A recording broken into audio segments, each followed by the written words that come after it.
Good morning, everybody. I am Hi. here and you are there. It could be afternoon, it could be evening, it could be the middle of the night. I don't know what you guys are doing with your lives, but welcome to Umpire at Home. This is episode 7. I can't believe that I've actually been able to pull this off 6 times in a row and attempting a 7th. This is going to be amazing. Good morning, everybody. I've got Paul and Elsaby. Simon is perhaps on. And he wants to know if our guest today brought her barbecue tongs. So if you didn't know, we have Sarah Wilson joining us in a second. I am so excited that she's here. Good morning, Simon, and you're there. Excellent. People are joining in. Just make sure that you've got your match all lined up. I've put it again in the comments just in case. But we are watching none other than Netherlands, Australia, Grand Final, Pro League 2019. It is what we in Calgary would call a slobber knocker. It is a hell of a match. Oh, Duncan Ruzik's here. Ruzik. I might have said that properly. He's here. All hail the Wilson, he says. Ian Smythe is here. Stain, great to see you. Gray Antwerp this afternoon. Yes, we are gray here in Calgary as well. So thank you for joining in and not bragging about your great weather because I've had enough of that. All right, so you guys are all queuing up the match and you're going to want to be going to 2:22:24 on the left-hand counter. Yep, we're that exact. And while you guys are doing that, the Zeds are here. Glad to see it because I know that Olivia is very excited for this one. So excellent. So while you guys are queuing up, I'm going to bring in our special guest now, and it is none other than Sarah Wilson from Scotland. Good morning, good afternoon. How you doing?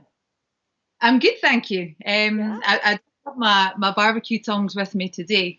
Um, that was so cute. Was that improvised, or did you guys have that all um, bring out the it, tongues? it was a little Did bit Mace improvised. put you up to it?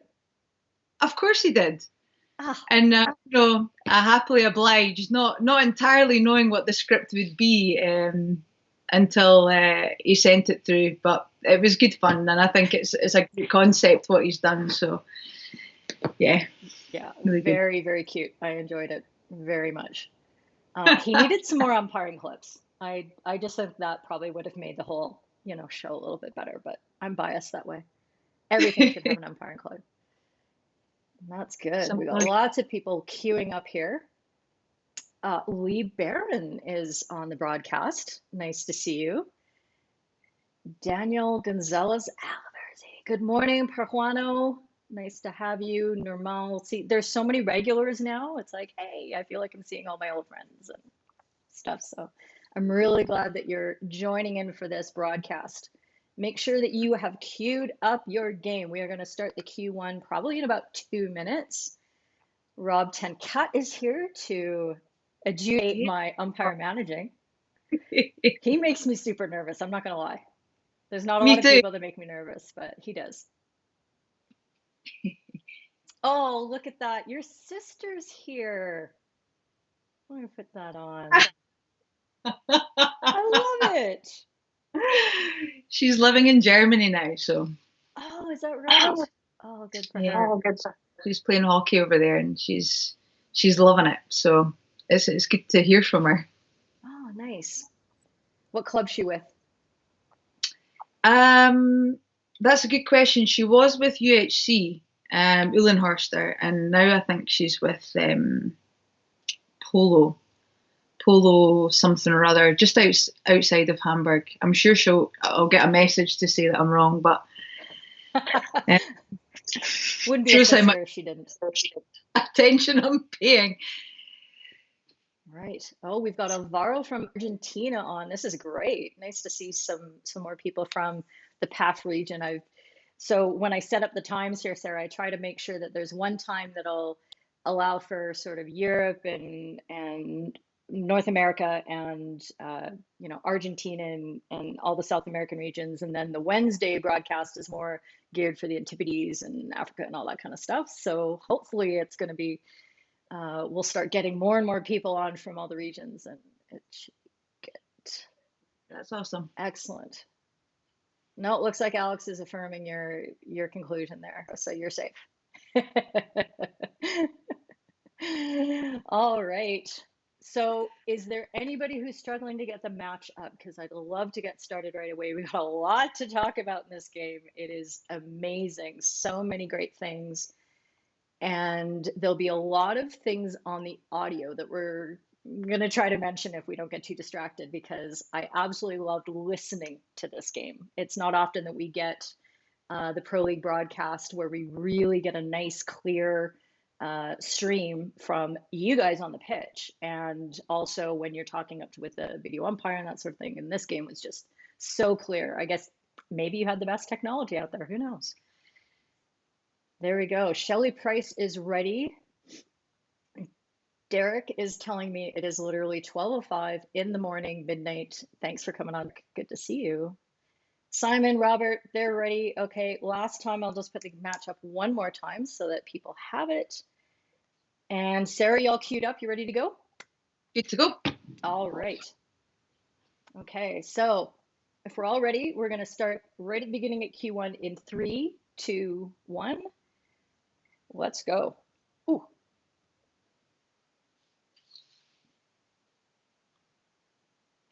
I had to turn that down to my earphones. It just went boom, Charlie Broom, like blowing my eardrums out. So there we go. Good morning, Mark. All right, so Sarah, we have a couple minutes because some of the play is going towards Lorene for a little while. So why don't you start off and tell us just how you felt when you were coming into this game, if there was anything interesting that you and Lorene talked about in your pre-match chat. What was it like, grand final? Well, this game was played in the Wagener Stadium in Amsterdam, Mm-hmm. and it is my favourite stadium in the world. It's just a phenomenal stadium, and umpiring in Holland always draws in an amazing crowd, and they're a lovely crowd. Because they're well educated in hockey, and so they just appreciate good play. So that in itself, the atmosphere, it's like a cauldron. So the buzz, it's like electric. And actually, a lot of the time when you're blowing your whistle, you can't even hear it, and the players can't hear it. And so it sounds like a really cynical foul, but actually, it might just be a foot. The players just can't hear your whistle. Mm-hmm. I'd been part of the Pro League that whole year, and was lucky enough to do the final. And so that was really amazing to be the first partnership to do the final, the first ever final. And a Holland-Australia game is always a brilliant game to umpire. Two very skillful teams, very fit, very fast, and they play really direct hockey. So it's going to be end to end. Lorene and I have umpired for a long time together, so we know each other really quite well now. So our chat isn't always as lengthy as it might be if you don't really know your colleague too well. But mostly we wanted just to let them play. Yeah. We wanted to have a really open game because they're skillful enough to do it. But we also wanted to make sure that we step in and that we cut out anything that we felt was breaking down the play really, really early. So set that standard, and both teams know what they're going to be able to get away with and what we're absolutely not going to have. But you're hoping by this point, the grand final, that all the way through the Pro League, they kind of are getting the message. So just wanted a great spectacle, and we're so lucky that that's what we got. Yeah, I think you guys really did nail it, and we'll see as the game goes on. But the big thing is we're starting out the first quarter. The whistle timing from both of you. You didn't have a lot to do at the beginning, but really sharp whistles going on. Big signals about playing on, and there's little touches, with the players. It's not overly much, but there were times, and it happens quite a few times during the match, where you guys will be helping the off ball in the circle, and I'd hear you say, okay, yeah, it was number 10, it was might have a word with her, it's okay for now, but have a word, and those sort of things. And I think that really added to the management, and you were able to really prevent anything messy from happening. So we're just coming to the first penalty corner of the game. And I don't have a clock on it right now at the moment, but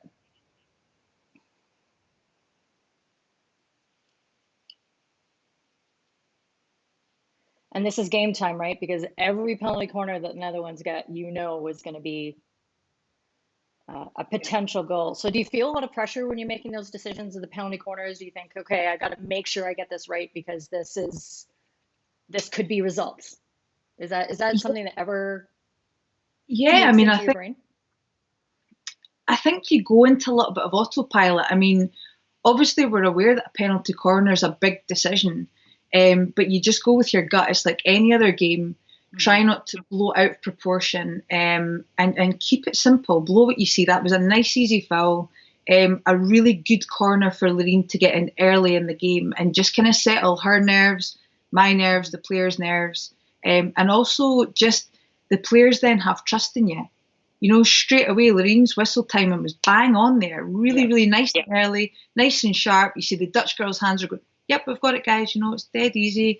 I think the pressure comes more when they've lost the referral. Yeah. That's when you really need to work together.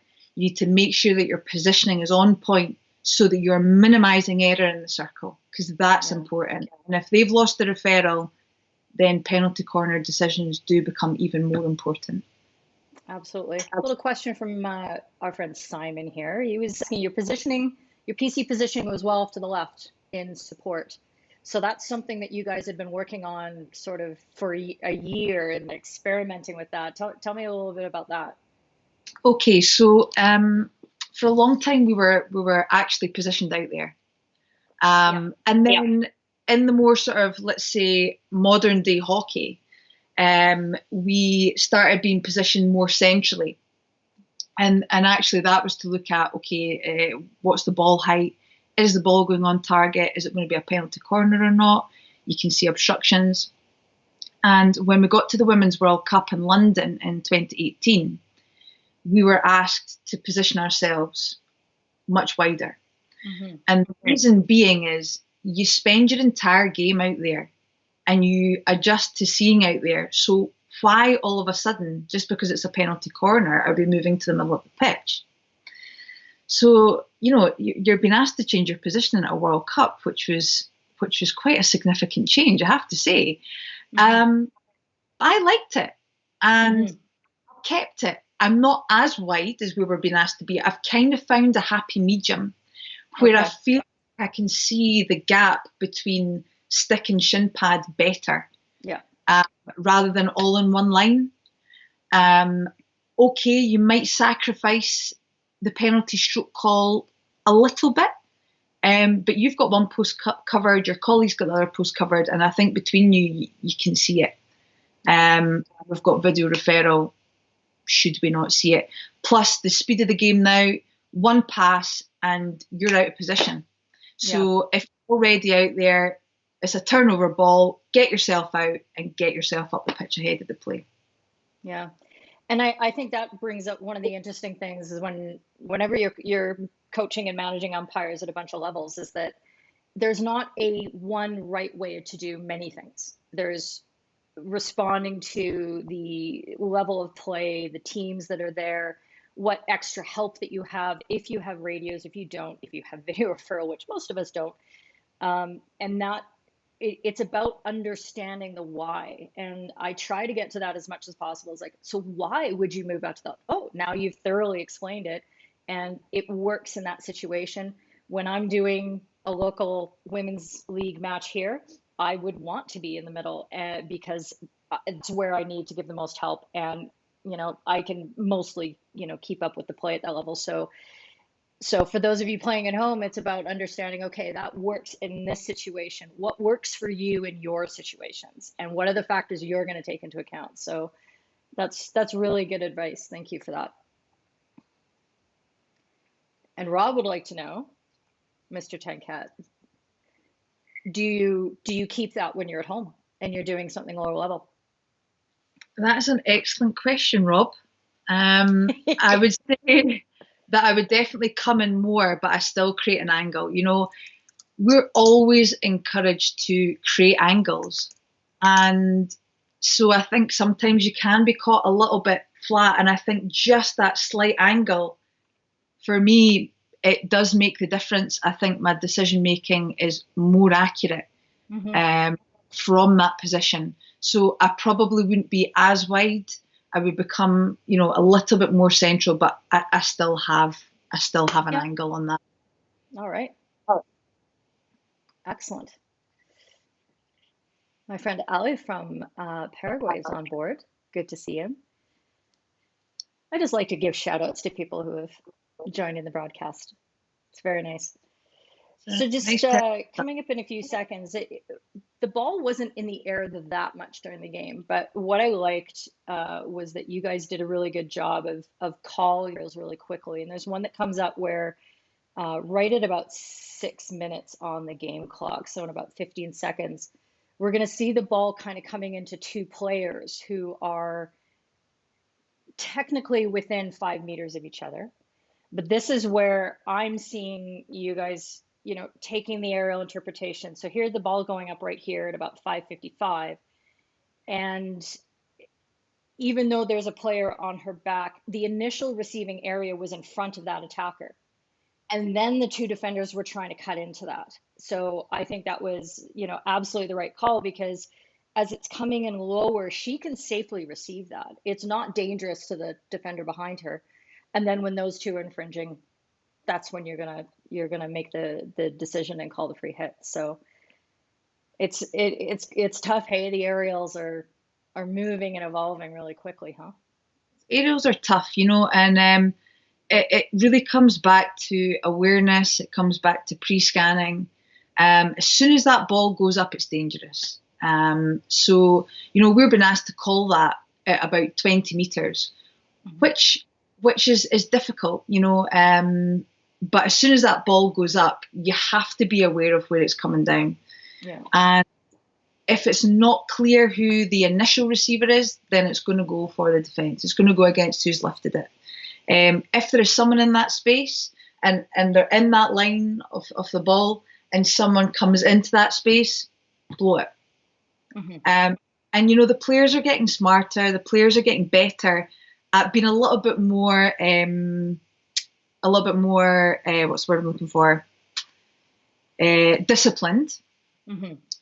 At maybe encroaching the space, but holding, letting them control the ball and then going. Yeah. And that's awesome. But I'm also aware that a lot of people who are umpiring do not have the luxury of players holding off. And so you've got to get in there early. We're just trying to keep the game safe. We're trying to stop, you know, someone's head getting taken off. So, you know, get in there early and get it blown. Yeah. Would be my. I think the other challenge of, you know, when you're trying to judge aerials at lower levels is they tend to be shorter. So the players don't have the skill to throw it the way that these women are. And that gives you a little bit more time. If you're calling it 20 meters before, you've actually got a couple seconds. Whereas at lower levels, if the aerial's only going 50 meters, it's immediate chaos. And so it's actually harder, I think, to call aerials lower down. And also they're less predictable. And what you think is going to go off doesn't go off. So I think we're all feeling the pain there. We all know how difficult that can be, and you know, trying to keep that together. Yeah, and you know, it also comes into your pre-match chat with your colleague, because you know, Lorena and I will say, right, when the ball comes up here, if it's coming down over to you, you're going to blow it. And actually, sometimes the ball's in air, and straight away I'll just go, yours. Yep, you know, and the ball will come up, and she'll go, you. Yep, you know, so we're able to hand the aerial over because the distance they're throwing it. But if we're only seeing shorter aerials, you can almost manage that yourself because it's within your sort of your zone, and you probably have a better view of it. Yeah, absolutely. So absolutely. So here's a question from Derek. Would you ever consider giving a card because of a player deliberately entering that 5 meters to break down on an aerial? Yeah, I mean, this is something that, you know, we're starting to talk about a little bit more. there isn't at the moment really a general interpretation of this. There has not been, that I can remember of, that I'm aware of, been a discussion where, right, if this happens, this is how we're dealing with it. It hasn't really been a topic on its own.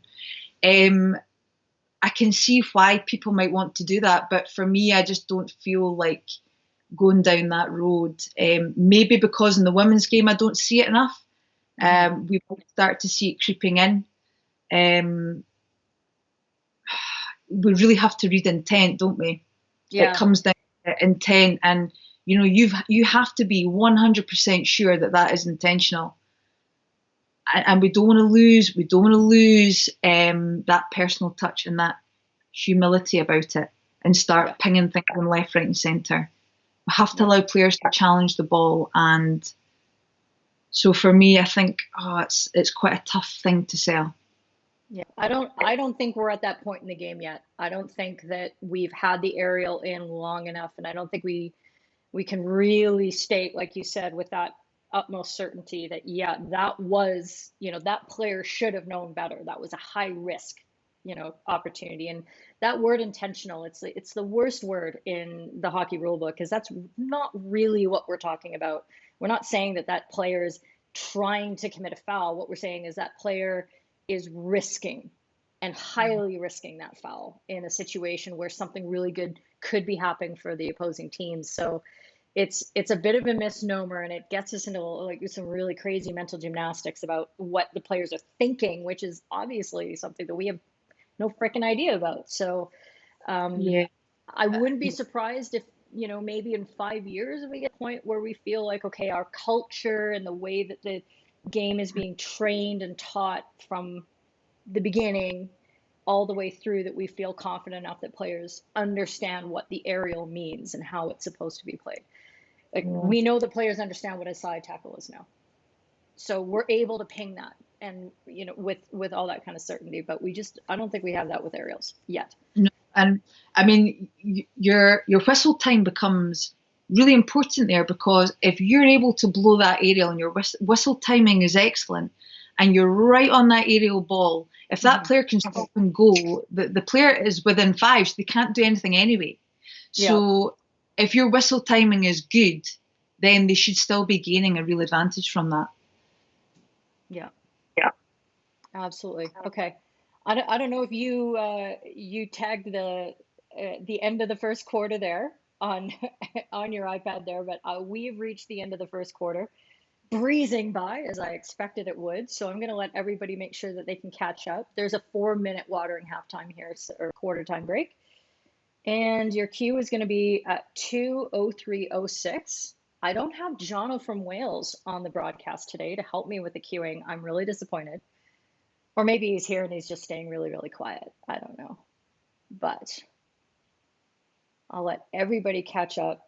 So it's 2:03:06 or 46:18 if you're dragging the actual cursor and you see the numbers. I try to help everybody. I don't know. I speak 2 languages.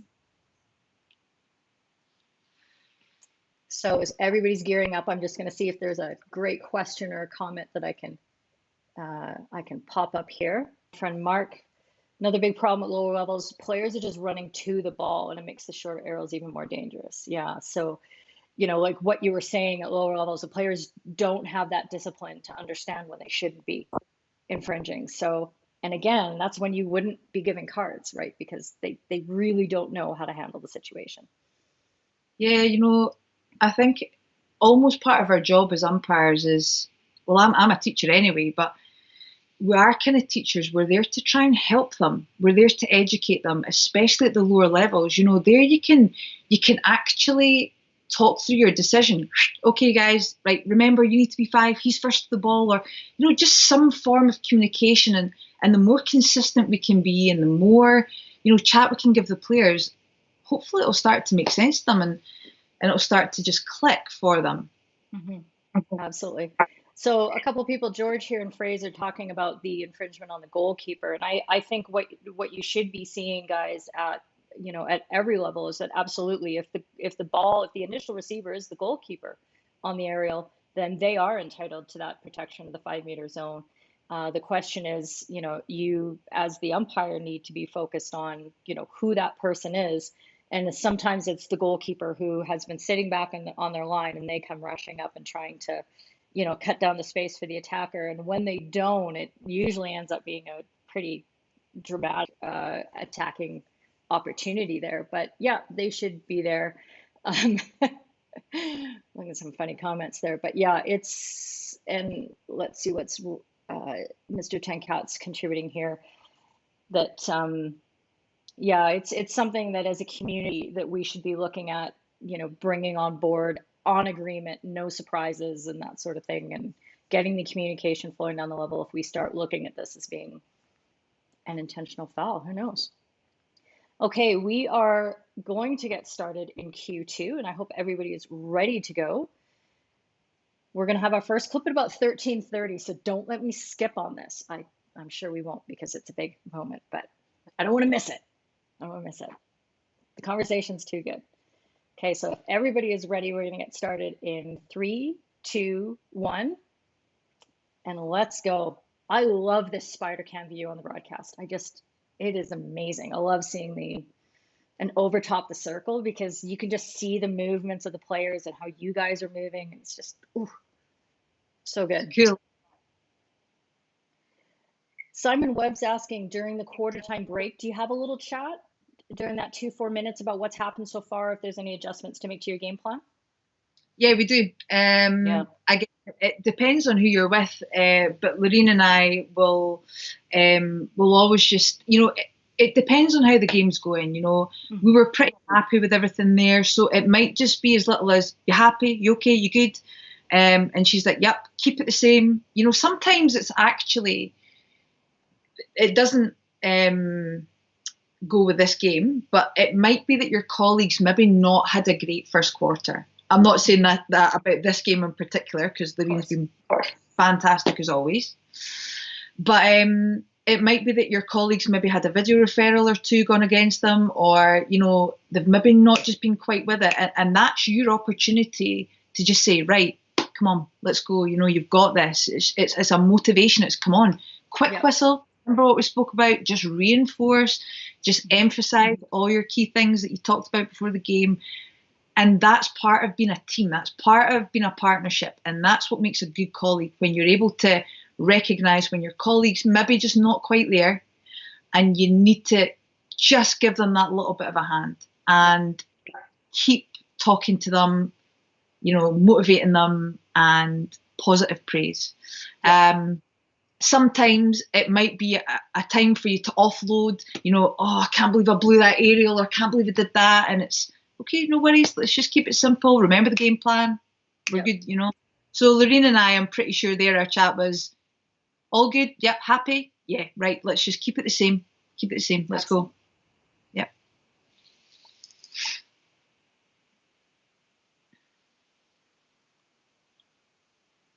I don't know, Sarah, if you know, but he's a technical official over in, if I say Malaysia, I hope I'm correct. It could be Singapore. I can't remember right now, but there he is. Yeah, if there's messages that need to go in at that level with the technical team, that's a time where, it might be, okay, we need this to be controlled a little bit better or whatever. But, during the match, you guys are very much only about what's in the big white box, right? And yeah, absolutely. And but that's another thing about technical officials, is they're part of our team as well, and they help us out so much. And so sometimes it's easy to forget about them.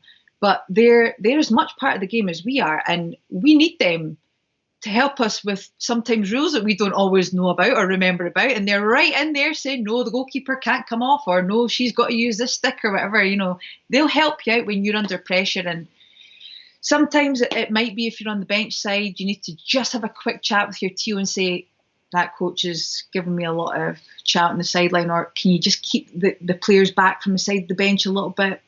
And that's a good time to just sort of do that. Yeah. But don't forget about them, because they're really brilliant and we need them. And absolutely agree. Yeah. So everybody on the broadcast should be at the point where Lorene has called a penalty stroke. Big call. We're at about 13:30 on the clock, or it's, I think, a few seconds more than that, and it's gone to a video review. So, we'll keep watching this a little bit, and then Sarah will pause and I'll show the clip over again to make sure that everybody at home is caught up. But maybe you can lead us through a little bit about what, you saw on this particular penalty stroke, because it's a big decision. Sure. Yep.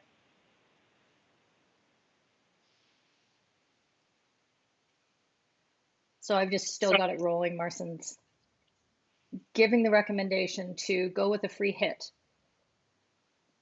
Matt was really happy with the call. Yeah.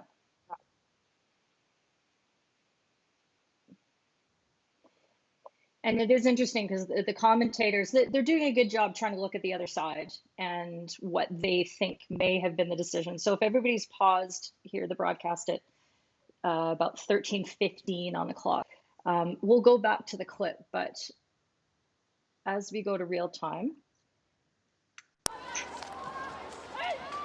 on the clip, 13, 19. Ooh, too far. A chance here for. I think I might have the wrong one playing. Let me see.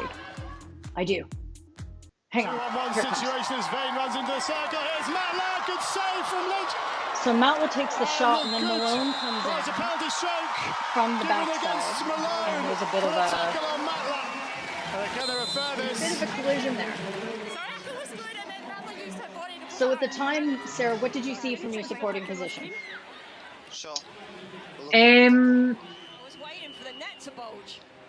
Exactly what Loreen saw, if I'm being perfectly honest. The thing, I tend to umpire in my head, in my colleague's circle, as things happen. And the angle that I had is probably one of the better angles when you see it on replay. And as soon as it happened and Loreen gave the stroke, the first thing I did was, yep. And I just started walking, towards the back line. And I didn't actually watch the screen when the replays were going on. So I just went on my initial, gut instinct of what I saw at that moment in time. But the sort of length that it took to come back made me think that it might not have been as easy as I had maybe seen it. And I think what's really interesting is if you watch the replay back when Marson tells Loreen that it's going to be a free hit out, if you just watch Loreen's facial expression, I think that says it all. Mm-hmm. And at that moment in time, the next probably 2 minutes of the game for us were really crucial because we had both seen something that turned out to be something else. So the next 2 minutes, thinking, okay, we've got to settle the players here. We knew that the Dutch felt aggrieved by that situation, but it was still early enough in the game that, okay, there's still lots of the game to play. But I was surprised at that time when it was overturned. But then they have so many angles in the video box that you can't second guess that. You've got to then leave it there and you have to move on, because if you're still thinking about that decision, with two minutes more, your decisions, you're going to get the next one wrong, the next one wrong, because your mind's elsewhere. Yeah. So you need to deal with it straight away. Right, not a penalty stroke. Okay, let's move on and let's focus for this next couple of minutes. Yeah, absolutely. It's just like if your on-pitch teammate makes a decision that you're a little bit confused about, it's just, hey, they saw a different angle, and now it's about getting ahead and getting into the future of this game. So yeah, I think what's interesting for me is that what video referral can sometimes bring in is that second guessing element where you'll look at something in a little bit more detail. What I did is I paused the clip right at the point where Matt was on a reverse and trying to pull the ball forward and back towards the goal, and Malone is from behind and her stick has come in. And so you're looking at, two sticks and who's blocking whom. But I think if you just go by your gut instinct and you look, the attacker is facing the goal and looking to get that ball on goal there. Do they have to present the ball to somebody who's coming from the backside? For me, I don't think they should, especially because there's another defender right in front of Matla. She's damned if she does, and if she goes either way. But you would expect her to be reaching and trying to make that reverse shot. That's not a move to block. That is a move to try to shoot. And again, the force of Malone's body coming in, I think the physical contact is enough. And sometimes you can, double, triple guessings and on the review. And I do this all the time when I'm watching a replay for the 10th time. Now I'm like, oh, wait, I'm going to change my mind on what I saw the very first time. And we do have to umpire by gut, I think, a lot more than we give ourselves allowance for. So, but that's really good advice about just, setting it aside, moving on, and off you go. Stay in the future, says LCB. Absolutely right. Hashtag. Very good. So we're going to get the map started again now that I've got all settled off. So we're about 13:14, and we'll get started in 3, 2, 1, and go.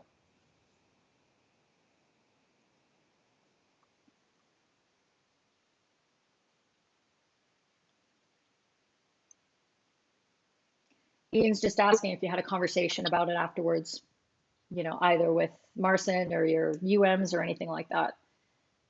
I don't think he did. It was time to diffuse, right? The end of the tournament, those big games, you tend just to see, hey, it happened. Let's celebrate and let's. See, at the end of a game like that, you are emotionally, mentally, physically drained. Yeah. And all you want to do is come off, have a shower, and get a beer. For me, it was quite challenging after this game because I was the video umpire for the men's grand final the next day. So I was kind of celebrating this game and how well it had gone and how happy we were and how brilliant the experience was. But in the back of my mind, I knew I still had to perform the next day. So I don't think we had a huge debrief. Rob, correct me if I'm wrong. I can't really remember. Yeah, I honestly, I can't remember if we debriefed or not because I think my mind was probably elsewhere at that time. Yep. No, that all makes sense.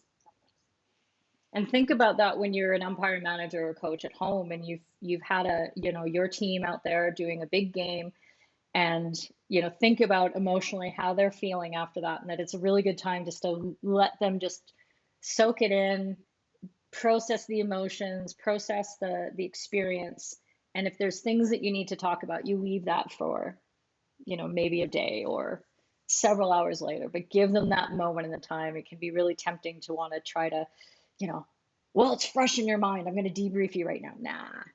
Nah, let them relax. It was also seriously hot that day.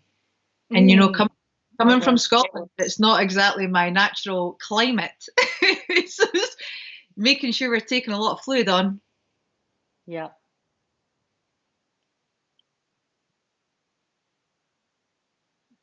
Yeah, I couldn't believe it. And now we've got an Aussie goal here at 11:45. Nice and clean. Congratulations. It's always good to, again, like you said, to get a nice, clean, big event happen that the focus isn't on you. It's just there. And now things have reset a little bit, which is always nice.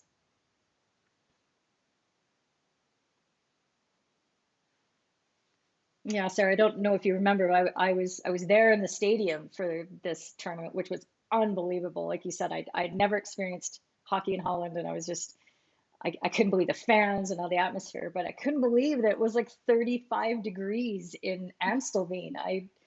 I did not dress for that weather. I didn't pack for it, that's for sure. And yeah, it was just much. It must have been absolutely scorching for you guys. Which is why the quarters are great, because it gives you a chance just to take a minute's breather, like a brain nap for a minute, and get some water on with electrolytes or whatever, and just a quick recovery. Yeah, absolutely. Yeah.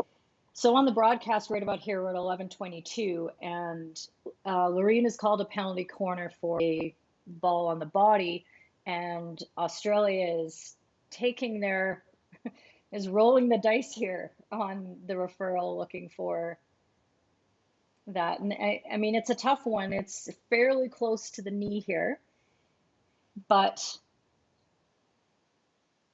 Marcin having a look, he's going to see that it hit just sort of the top of the shin pad there and go up. And those are the ones that I wonder if teams are really appreciating that they should maybe think about saving those referrals, especially in the big games, for the ones that are not so 50-50, not so close to the edge. But this is pressure moment, right? Because Australia now has lost the referral, and we have got a lot of hockey to play. 2 quarters and another 10 minutes. And that brings in what you were talking about before about how, okay, now that Australia's lost the referral, you're really going to want to consider how your true decisions in the circle to make sure that you have the best opportunity to make the correct decisions, right? Absolutely. Totally, yeah. So Rob's mentioning that you guys chatted the next day in the morning, and the video calls were discussed extensively. You can't get away with anything, okay? When people are on the broadcast, they're like,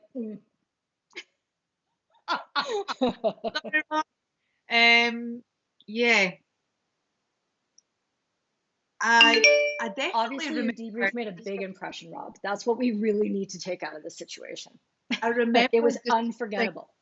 We extensively discussed after the semi-finals, after the 2 semi-finals, we all sat together and we had a long discussion, but I'm not sure if we did that after the women's final. But I could be wrong. Yeah. Happy to admit. No worries.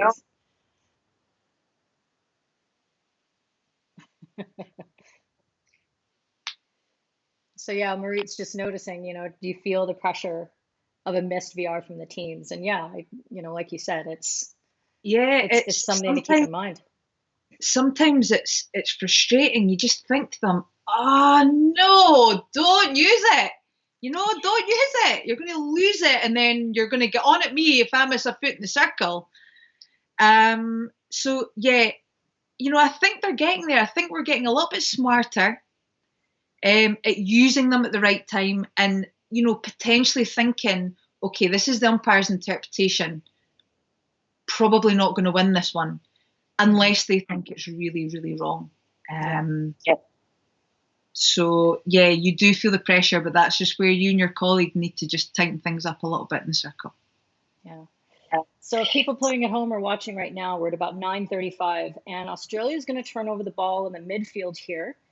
Dutch are picking it up, and I clipped this. It's going to be in the library at some point, but I don't know if anybody else was able to notice, but Lorene and Sarah do this really, really well all the time, is that when there's a turnover, they go. There is no pause. There is no collecting $200. They head right away, and I call that a transition drill. As soon as the ball turns over in direction, there's the threat that it's going to come down your throat into your circle. Boom, it goes. And you two are, both very athletic umpires, and you have this pace to catch up. But I think what you guys both do really well is that you move early and you move hard early, so that when the ball is actually arriving in your circle, you look like you've been there all day. And I think that's the key to look, you're fooling me. So that's that's the best thing. But you're able to give off that calm, composed demeanor when you're having to make your biggest decisions in the circle. So I hope when people are going back through the broadcast and they're seeing it at home, that they have a look at that, because I think that's one of the biggest takeaways you can have.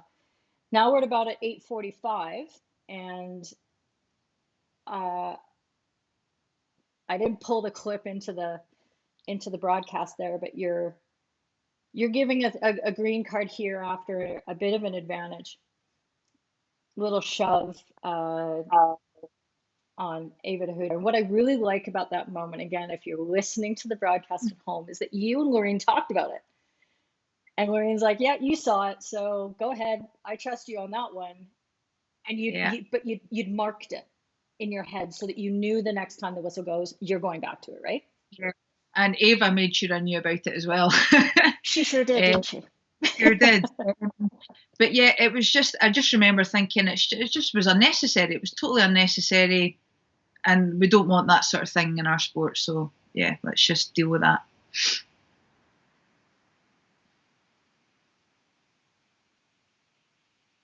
And she knew, she was running off. She knew straight away as soon as the whistle went, she was trotting off to the bench. You even said that on the audio. You said, "Oh yeah, she's already going." I'll chase you with the green card. Yeah, yep, you did. You clocked it right there too.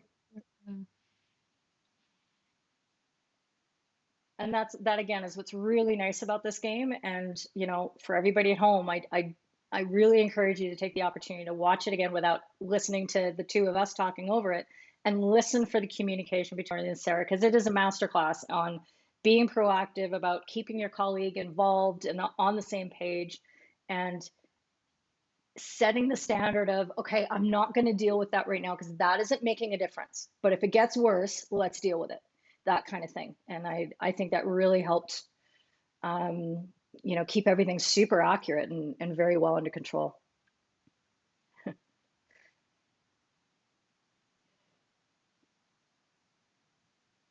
It's a good time for this question from James. Are you making decisions on danger of the leg or body hit purely on the height of the ball? Could it be, sorry, it's Lorraine scoring a goal or signaling a goal. He's scoring it too. So would a softer ball that is above the knee, would you ever call that as not being dangerous? I think, depending on where their leg is, if they're crouched down, then we've got a slightly different situation. But I think if we're talking about this previous clip, I actually think it's come off her stick before her leg, which is why it's a penalty corner. If that ball had gone straight up and hit her in the thigh where it did, then it would have been a free hit out. But I think that's why it was a penalty corner, because it's hit her stick. It is a bit of a grey area, but if it's above the knee, it's got to be high. And in that from that situation, close proximity, right? From proximity. Yeah. It's all whether the defender, would you reasonably expect them to be able to protect themselves from that ball at your level of play, at that pace, at that level of skill? Do you think the defender had a chance at making that reception? And if the ball was floating nicely, if there's lots of room, there's not a crowd around, all that kind of stuff, all those things come into danger decisions, don't they? And it's just, there is no black and white. There's 10 factors, and there's common ones, but the chaos of hockey means anything can be happening, right? So and see, if we're just looking at the pitch now, on the edge of the circle there at my sort of side, that's a great view for me to have to help Lorraine if there is that high ball situation, because when she's where she is now, just off the post, and there's a lot of players in the circle, sometimes it's difficult to see, is it hand or foot, is it above or below the knee, because you're looking through the players. So that's a great opportunity for the two of you just to work together and help each other with the height of the ball there. Yeah, absolutely. Adam's asking here, and hopefully this kind of applies throughout the game, that sort of thing. How are you gauging the speed of the players and the possibilities of turnovers here? And how do you adjust your height in, when the play is moving towards Lorraine quite a bit in this quarter, as it still is? How do you change? What kind of adjustments do you make, and what are you taking into account with how close you're going to be to the play? It depends how the players are pressing. If they've set up a high press, there were quite a lot of turnovers in the middle of the pitch, and the play was going down towards Lorraine. And it wasn't often where I was actually having to come up into my own area. So you just get a feeling for the amount of times that I've had to spend up there versus up in my own area. So I could afford to go that little bit higher, because Lorraine was under the pump for quite a lot of that sort of first quarter. So I wanted just to make sure I was there to help her. And I know that I'm quick enough to get out and to get up the pitch. But in a game where it's a lot more stretched and the ball is going from 23 to 23 to 23, then I wouldn't go up quite as high, and I might sit back a little bit to ensure that should the ball be turned over, I'm still able to get up and up the pitch. So it just comes down to experience. It comes down to, you know, knowing the games that are a little bit tighter, that are a little bit faster, that are more end to end, then you're not going to be able to come as high up the pitch. But in this game, in this context, that's why I was higher up, because, like I say, a lot of the play was down that end. Yeah, absolutely.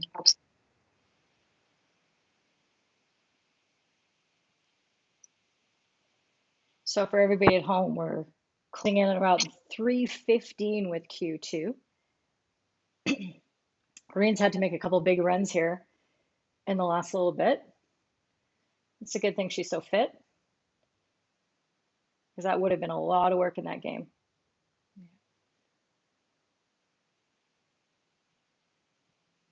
And I think the other thing that you're reading when it comes to your support positioning is whether the team that will be attacking your circle, if they have players high, and if they don't. And Australia, really, they were 11 behind the ball for all of this, because they needed to have those numbers. So even when they turned over the ball, you knew you had the time to get ahead of things, because you know, it wasn't like they were going to be able to quickly outlet an aerial. There was nobody there. So those are the things that you want to have in your awareness as the game is going, to help judge, okay, how much am I really going to pop up there?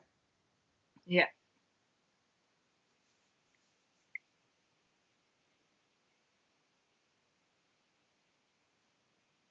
Yeah, there's been nice ones in this quarter that we missed, where you guys are talking about you're talking in dead ball situations where you're getting players arranged, and you're talking to players off the ball like, hey, I don't want to see that, and all those kind of things. And I really like that, because it helped keep the play in the circle much more clean. I think it wasn't as messy, because the players knew that you guys were watching, and you were saying, yeah, Sarah just told me that this was happening, so don't mess. And that's Lorene telling the players in her circle. So must be like, oh shit, we got both umpires on the ball here. So yeah, those are really nice touches. I find sometimes you don't always have to watch the players, but if they think that you're watching them, that's almost as good, right? So it's the threat. Body language, eye contact, it's just that scanning, and you know, the reassurance, yeah guys, I've got it, I can see it, it's okay, don't worry. Yeah. Well, question from Elsie. She's asking, what do you do when you get caught out of position? Oh God. Swear, get those pray, on. Call for a taxi. Well, I suppose it depends where you're getting caught out of position. If you've been caught out of position, let's just say you've come up high to help your colleague, and there's been a fast break, and you're now behind play. So your best bet is probably not to cut out wide and go all the way down the line, cut in. You know, just go for the circle. Just go direct. Go. Cut out all that time and just get there. If you get caught out in the circle, then you need to kind of adjust your positioning as the game goes on. You know, it depends if teams are playing with more 3D. It just depends if they're constantly looking for feet. You need to find that angle in the circle. And a lot of the time we get stuck on that left post, you know, our favourite little like comfort zone, if you like. Yep. But actually we need to get out of there sometimes and create the angle and even come out towards the penalty spot, or maybe even a little bit higher, so you're looking back on it. Yep. That's something you kind of need to play with a little bit to find your happy area, I suppose. But if you get caught out of position, learn from it straight away and just try and make those changes quickly. Yeah. I find that if you have the ability to make that assessment in the moment, okay, was that because I planted my feet because I was thinking too much? Or I misjudged? Did I miss the fact that there were players behind me that I should have been aware of? Did I misread the press that was going? So if you can make that really quick assessment, again, it's not about dwelling on the mistake that you just made, because it's really easy to go, oh shit, I got caught, and oh, it was terrible, and I messed up the call. but it's about, okay, what am I going to change in the future? And that, again, gets your head reading into the future and thinking, yep, now this is where I'm going to be. And this is what I'm going to be looking for. And now I'm reading ahead. So I think those are the little adjustments that you can make without dwelling on the mistake that will help you get there. So, Definitely. well, Sarah, I hope you just ended the second quarter, and we are the, I don't know, 10-minute halftime. It took forever. There's lots of water needed on the pitch. So I'm going to let everybody get scrolled up. Jono's back. He's got our cue, 124.12. Thank you, sir. I was missing you there. And I'll let everybody do the dragging. It's going to take a little bit of time, but yeah, it's now we're really going to get into the fun stuff, aren't we? Because the play is going to be coming a bit more to you. Do you make that mental note? Do you like reaffirm? Okay, now we're going to switch. Game's been dominated a bit by Netherlands, and now they're coming at me. What are you going to do differently, and how do you prepare for that in the third quarter there? I mean, I would say that I've been caught out before by thinking, right, that's the first half done. I've not done too much. I've been all down this end. In the second half, it's going to be all down my end. And the game's gone on, and it's just not happened. Yeah. And then you're thinking, oh, you know, it's a bit of a deja vu here with the first half. But I think you have to be conscious that it's a strong possibility that the play is going to be coming down towards you. You just reaffirm with your colleague, right, you know, play's probably going to be coming a little bit more down my way. So let's just make sure that, you know, our communication is good in that area, the far side of the circle where our colleague kind of takes over. And just switch on, you know, that whole first half, again, I'm umpiring this in my head. All Lorraine's decisions, I'm thinking, yep. So it's not like I've totally switched off and all of a sudden, you know, first 10 seconds, there's a sliding tackle in the circle and I'm thinking, what's just happened there? You know, we've all been there in a game where something happens and you've seen it and you just go, I've no idea what's happened here because you weren't prepared for it. So be proactive, you know, switch on. Right, okay, you know, here we go. We've done well up to this point.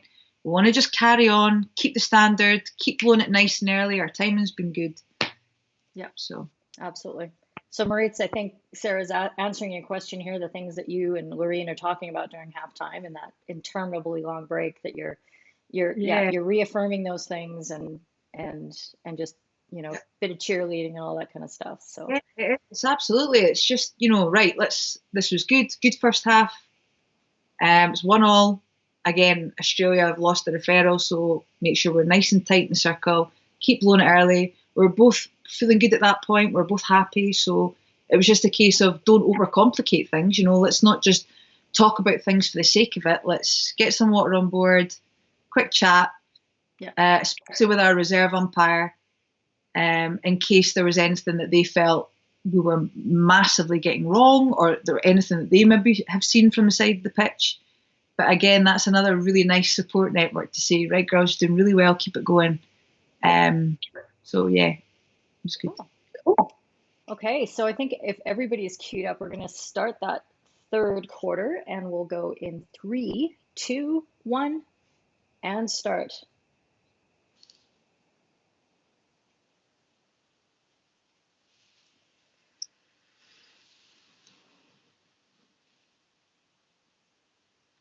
This was just such a fun game to watch in the stands. Just really, really enjoyed it. And I mean, of course, the crowd being as into it as it was, but you can sense you were, if it wasn't today, it was yesterday when we were talking about the game. You're talking about how knowledgeable the hockey fans are here, and they really appreciated not only the level of play, but they appreciated the level of umpiring they were seeing out there. And I could hear little comments going on around me about, oh yeah, that was a nice call. Ooh, like I really like that umpire and things like that. And it's like, yeah, these are what really, you know, really educated hockey fans, they appreciate how much you bring to the spectacle of the game and the fairness of the game, the quality of the hockey that can be played if you guys are doing your jobs really well. So that was really nice. You got lots of good feedback in the crowd. That's what I'm trying to say. Well, that's good.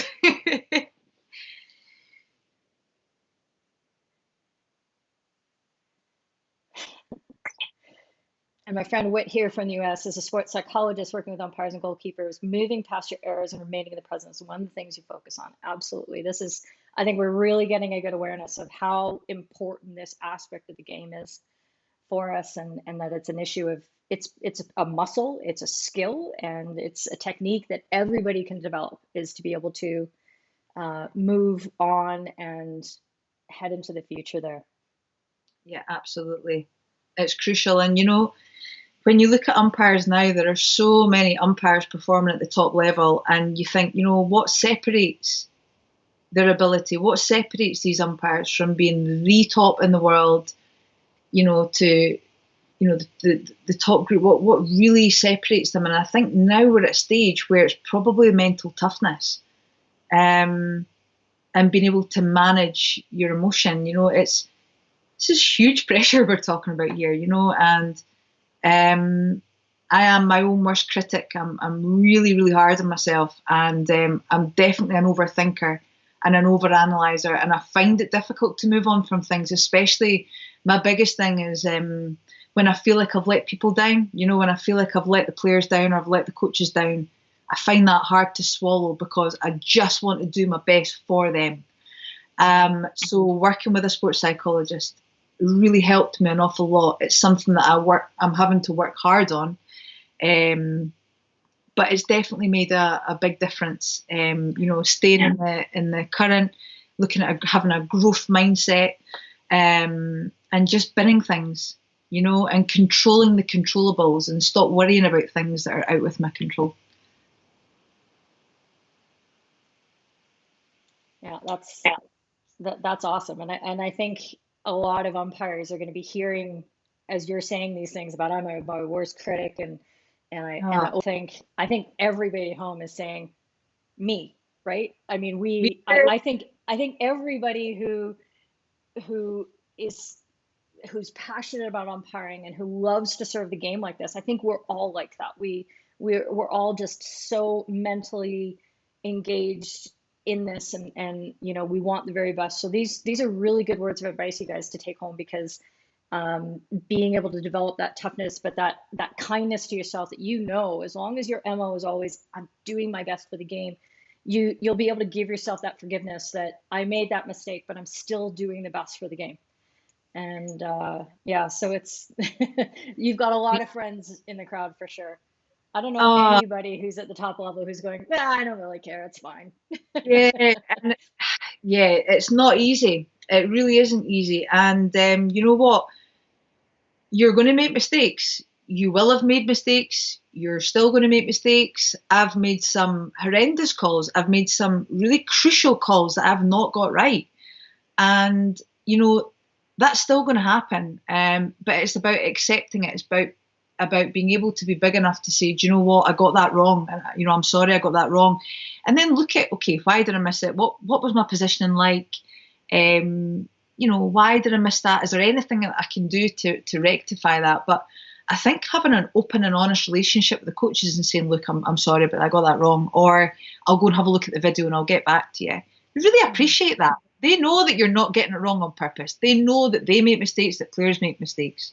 But I think if you're willing to accept that you've got it wrong, is so important to moving forward. Yeah, absolutely. Nirmal's asking here if you get any help with this mental training from your associations, or is this what you're doing on your own initiative? So I'm doing it all on my own initiative, because it's something that I know that I want to get better. There has been more recent discussions with Scottish Hockey, who are, you know, obviously in preparation for the Olympics, want to be able to best support me. So I'm sure there'll be further discussions with them about how they can support me in that. But umpires will have different strengths and different areas for development. Some umpires might need a little bit more help with a training program to improve their fitness, their speed, their agility.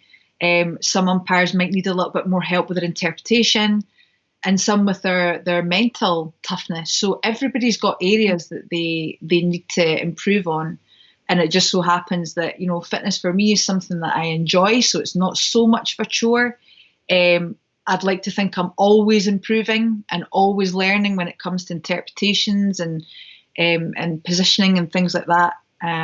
But the mental side of it is something that I definitely need to invest a little bit more time in. Yeah, absolutely. Yeah, absolutely. That's one of those things that that I wish we could advocate a little bit more on your guys' behalf at the top level, because I don't think people at home really understand how much you guys do on your own. If you, for example, if you're an umpire and needs more help with your physical preparation, you guys are all out hiring trainers and you're paying for that out of your own pocket. You're getting your own sports psychologists, you're seeking out the resources and having to pay for them because you're not in a you're not an international player who's got a structure around you and you've got like this whole team of people catering to your performance needs. You're doing this on your own. And I don't think the fans understand that. I don't think the coaches and players understand that this is how much you have to do on your own. So, keep that in mind. And I'm hoping that this is something that, will change for you guys in as soon as possible, that you've got more support and you've got those resources available. Yeah. And working full time as well, got to Right. pay the mortgage. Exactly. And umpire doesn't pay no mortgage, that's for sure. No, but it does give you an awful lot back. Yeah. Absolutely. So we're getting about 8:30 in the match. I'm kind of watching out of the corner of my eye, but this is such a good conversation. I feel like I'm missing lots of things. But if you're watching, we've got one of those dangerous balls or not a dangerous ball coming into your circle here, Sarah. Yeah. I think it's over on the other side where the ball gets lifted up a little bit, but the player has lowered her own arm and she's gotten very low here. I think it's right here. Matla might flip it up and Chalker's not very happy. Yeah, it hit my arm. Nah. But, you were spot on that. Yeah, for me, obviously we've spoken about the fact I've lost the referral. So look where I'm standing. I'm right in there. Mm-hmm. I was quite happy that it hit her on the arm, but she's low. She's low enough. And, I was quite confident that had they had the referral and had they used it, then they probably would have lost it. Yeah, absolutely. And again, straight away up to Lorraine. Lorraine, are you happy with that? Yep, perfect, good. So it was a confirmation, and also just saying to the players, look, I've just had a quick check. She's fine with it. So corner. Yeah, these little touches are so crucial to, when you communicate that to the players, all of a sudden they're like, oh, okay, well now I'm not going to yell at you to ask your colleague because you already did. A little proactive. If I were a player, this is what I'd want to know right now. I'd want to know what you saw and whether you checked with your colleague and all that, and you've already crossed it off. So, that's great. Just that reassurance for the players, that building trust.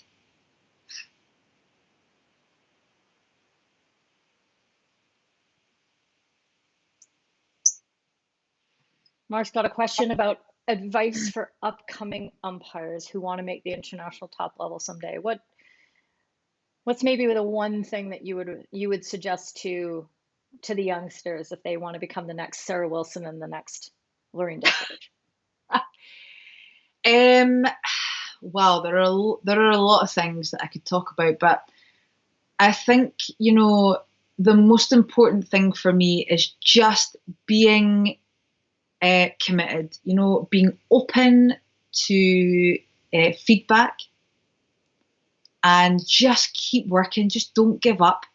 Do not give up. You'll face knockbacks and you'll face some really, really tough times where you'll be in your car, you'll be driving home from a game and you'll be thinking, why am I doing this?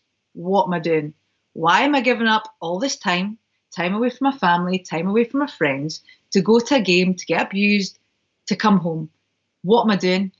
But that's actually a really small sacrifice in the ladder that you will climb if you just stick with it. You've got to believe in yourself.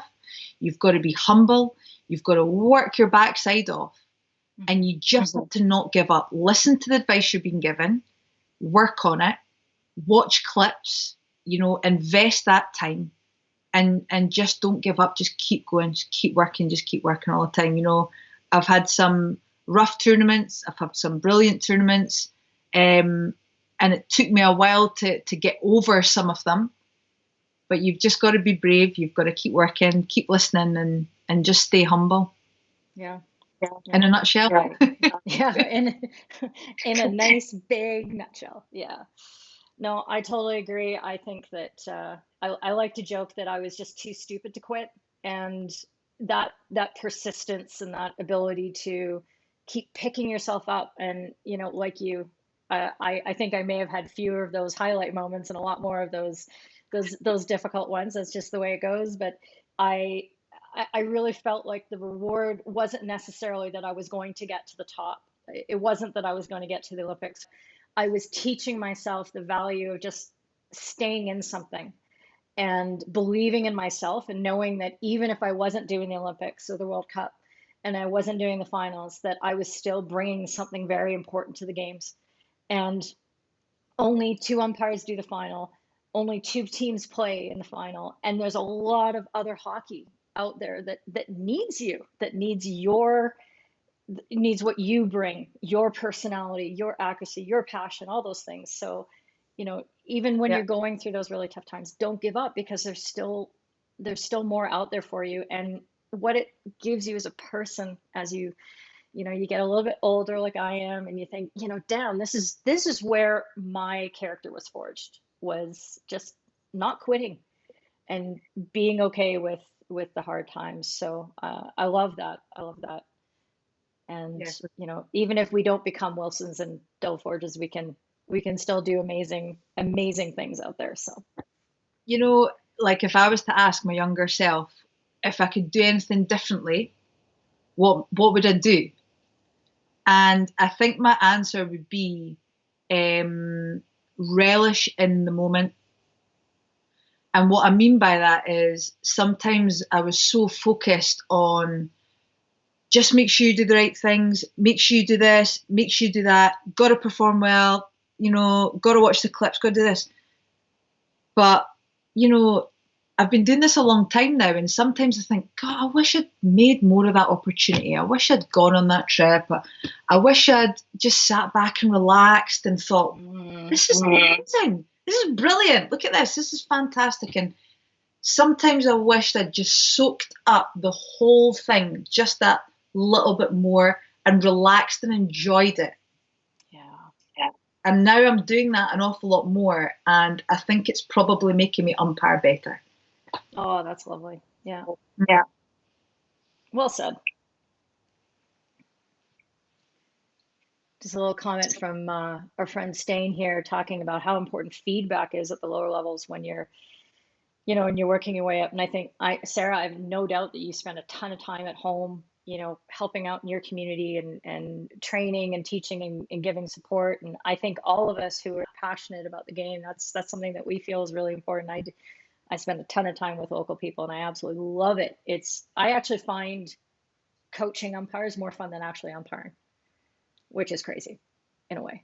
But I think maybe it's that part of that whole perfection pressure, that when you're in the moment and you're on the pitch, you're just really trying to do the best you can. Whereas when you're coaching, you're thinking more on the big picture. Like, what can I bring to this umpire? How can I help them and lift them and, you know, set them along the right path? And you're a lot kinder to yourself in those moments. So. Yeah, it's important, especially for young umpires that are coming through the system. Having that support network there is so crucial. You know, I spoke about coming off a game and driving home and thinking, what am I doing, sort of thing. You know, it's good that, you know, when you're just up and coming, that you have that support, that you can come off a game and have a chat with someone about it. And I think, you know, in Scotland, we got that a lot, but we also got quite a lot of time to find ourselves, you know, like a lot of time to be able to work things out for myself. Yeah.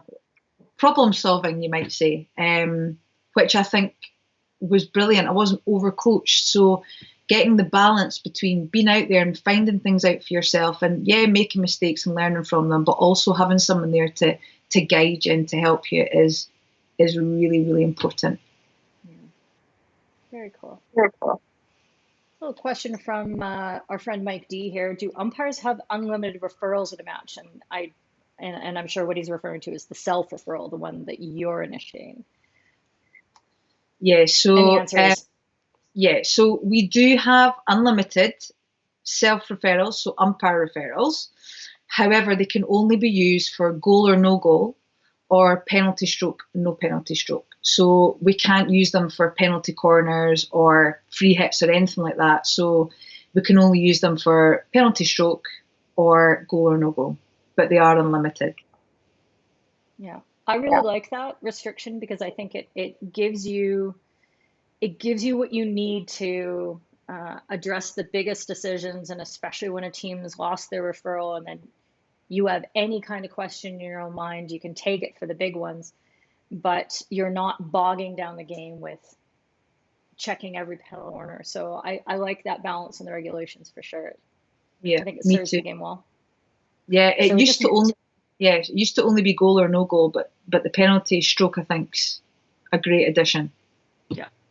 There you go. There you go. So we've just concluded quarter 3, and we are going to spool up. Jono, where are you, buddy? He's not there. 35-47 is Come the on, next. John. Oh no, I know, right? Sorry, that was the shootout cue. I scrolled too far. It's 1:03:47. There he is. I'll just pop that up there. And yes, 1:45:23 if you're pulling the bar across.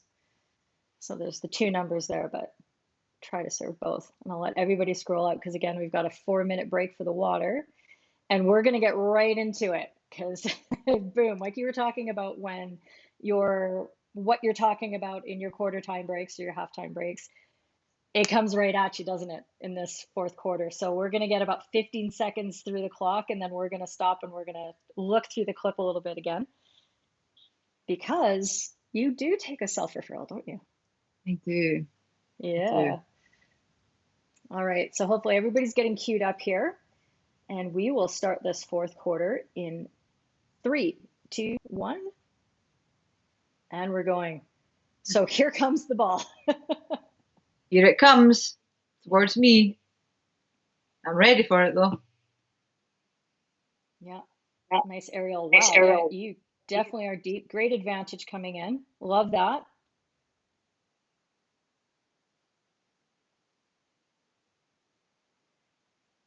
And you went like right away. You were like, yep, I want to double check this. What was going through your head there? Yeah, so I'm obviously aware that they've lost the referral. So the ball came in and there was a potential obstruction or a foot just at the top of the circle. There was just something. I could just feel it. Just in here, there was like an obstruction, or I wasn't entirely sure what it was, but I was playing it on, goal. I thought, nah, I'm not happy with this. And the reaction of the Australian players was like, Sarah, straight away their body language was just nuts. So I thought there was something. So I just thought, you know what, let's just go up and have a look. And it just takes the pressure off me. The players, feel, okay, this is going to get looked at. They would have used the referral if they had it anyway. So it just kind of puts the trust in you that little bit more that you're prepared to say, right, guys, don't worry, it's okay, we're going to take a look at it. Yeah, absolutely. And what I found really interesting about this is that, and I fall into this trap all the time because I do watch so much game tape and broadcasted, is that the commentators will be talking about something and it will influence what you're looking at and your perception of the event. So as we're watching this clip, and until we hear Marcin come back with his recommendation for you, I'm very much looking at, oh yeah, I'm looking for the third party. And I'm like, oh no, it's not really there. And yeah, there's no foot. So yeah, maybe this is going to be okay. Not really sure what's happening, but again, he's taking his time with this, isn't he? And so you're thinking, yeah, there's something missing, right? Yeah, I mean, it wasn't a big enough foul that I blew it at the time. Yeah. But there was a feeling of something wasn't quite right. And rather than the players coming up to me and me being stubborn and going, no, go away, I'm happy with it, it's a goal, going, right guys, come on, it's okay, I've got it. Well, let's just have a look at it. And immediately the players just went away because they knew it was being with. Yeah.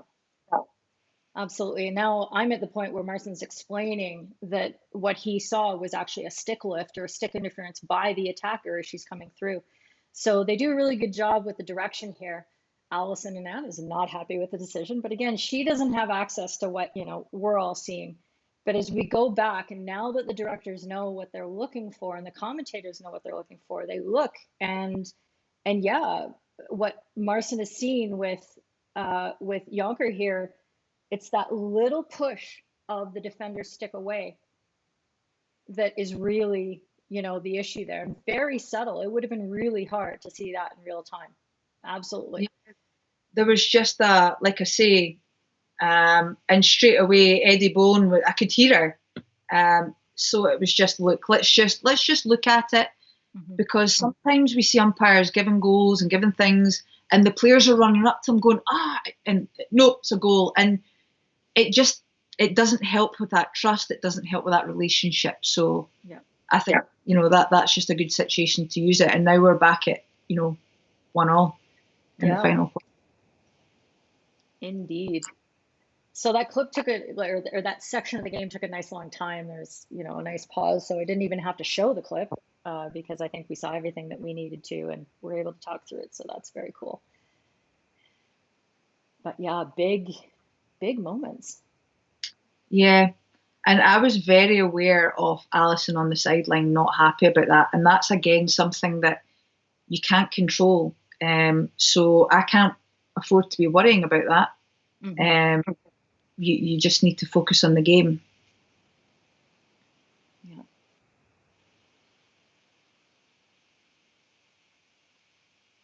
I made the comment on Twitter because my friend Bernardo from South Pass was saying, we don't see videos about tackles these days. We don't see great defensive plays and great tackles. And I think if anybody watches this game in particular, they're going to see some really, really high quality tackling. Like, you didn't have to call a lot of sticks. It just wasn't. No, it just wasn't there. It was just really like quality stuff. And I think that must be so much fun to call a game like that. But that again comes with two high quality teams. Yeah. It's just they're so disciplined, they're so skillful that it just makes for beautiful hockey, and it's more flowing, it's more fluid, which means your timing, your advantages are better. Yeah. So now we have a break, Dutch break up the sideline here, and Loreen's going to give the green card here. And, it was interesting because the angle that we have on this play, it was really hard to see what kind of interference was really offered. Did you see anything on your side? Because you would have had that somewhat side on view. Yeah, I mean, from my angle, I was happy with the card. I was happy with the card. It didn't look like the attacker was like obstructing by, that sort of crabbing movement that we sometimes see. It didn't look like that to me. It just looked like she'd broken the play down, and I was quite happy with a quick green. Yeah. I think from Loreen's angle behind as well, she would have seen a body interference, or if the feet got caught up. That's one that we sometimes miss, is when the defender is running so close and running in from behind and chasing, that just that little bit, that tiniest clip of the heel can be enough to take the player down and tumble, and you still have to penalize it the same way. No, it's not loud and obvious. What effect does it have on the game, and what kind of message do you need to send? And now we've got a goal. 11:30. And again, nice and clean.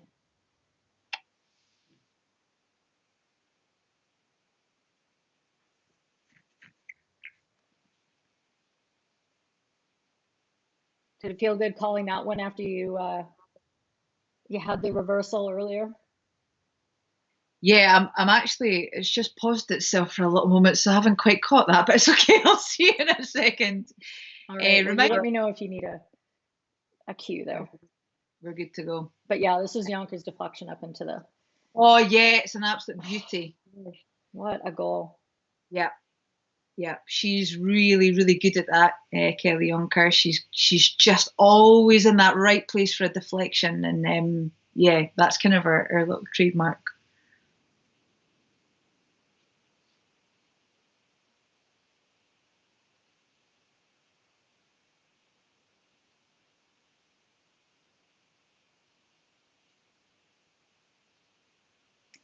So yeah, just popping back to your self-referral there, Neil's asking if you didn't have the option for that self-referral, would you have changed how you've reacted afterwards? You were having some second thoughts. Would you have done anything? What would you have done? Maybe talk to Lorraine about it? Like I say, at the time, it wasn't clear and obvious enough for me to have given the foul in the first place. So although there was something, obviously at that time wasn't big enough for me to think that there was really anything massively wrong there. And so I would have had to have just gone with a goal, because for me that was my decision at that time. I might have said, Lorraine, have you seen anything there? And I know at that time she'd said, there was nothing there. So it would have been a goal. And, the girls might have felt aggrieved by that, but, you just need to manage that situation by communicating with them, saying, look, girls, I haven't actually seen exactly what's happened there, or, guys, for me, that wasn't enough for a foul, so, it's a goal. Yep. You just need to manage it. But my overriding feeling at that moment in time was that it was okay, but there was something to have a look at. So now we're at 2-1. We got just under 10 minutes left. I've got 9:40, almost 9:30 on the game clock here. Has anything changed in your mind now that that go-ahead goal has been scored? Is there any change of approach? And we're at 10 minutes. I find 10 minutes left in the game is often when teams make a change of tactic. They're like, okay, we're going to full court press. Now we're going to play half court, whatever the case might be. Is there anything that you go through in your mind here at about 10 minutes left, now that we've had a big goal? Yeah, just using like buzzwords or little trigger words that just help you stay sharp and stay in the moment. And for me, it's just keeping it simple. Don't overcomplicate it. Keep it nice and simple. Just blow what you see. And I was also aware that the Netherlands were really, really pressing hard now. They were really pushing for another goal. Again, no referral, so just making sure that our position is on point. Give nice quick free hits and just keep it clean and tidy. If they're not 5, manage it. If it's a free out, give it nice and early. And just make sure your standards are really, really high for those last 10 minutes. Mm-hmm. Yeah, absolutely. Duncan's joining in on the question here that I just asked, and how things change. And yeah, I mean, I think it's really easy in the last 10 minutes for your body language and your voice to start going up, and the temperature goes up and up and up, and then the players feed off that. The players feed off that energy. So whilst we've probably heard that thing with the duck in the water, where the duck's gliding along and the feet are going crazy underneath. That's kind of what it's like. Inside, you're thinking, okay, we've got 10 minutes, it's 2-1 here, it's big pressure, but you've got to remain calm, and you're with your colleague. Just the communication might be a little bit more regular, a little bit tighter around the circle, but again, just trying to keep that calm persona for the players and for your colleague. Yep. That's great.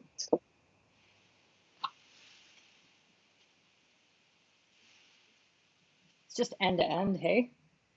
So we're at 7:20, and you've called another nice and simple Dutch penalty corner here.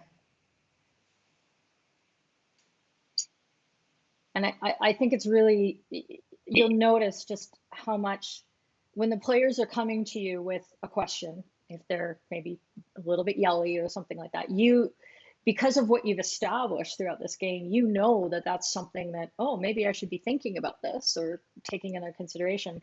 They're not wasting their energy with baseless appeals, because you've set such a good standard. They're trusting you, and it's nice to watch. I think it makes their game, but I think you've made it easier on yourself as well.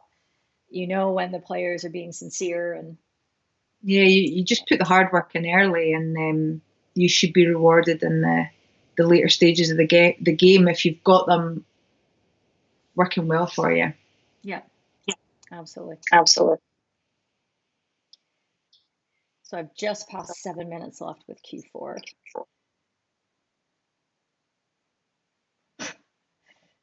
I'm just in awe sometimes the way that they're breaking the ball.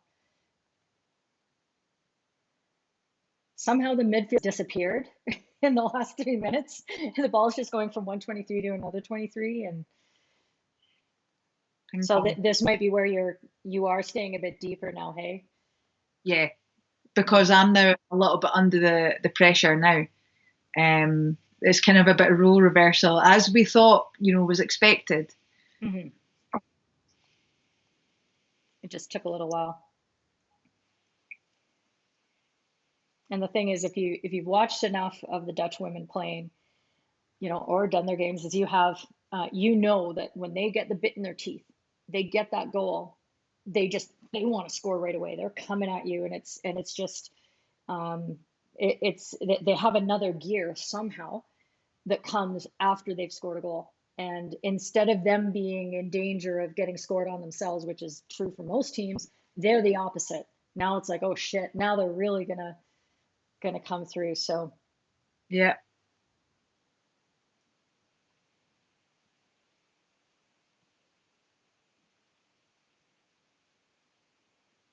And you're playing some lovely advantages here through your circle, like just outside.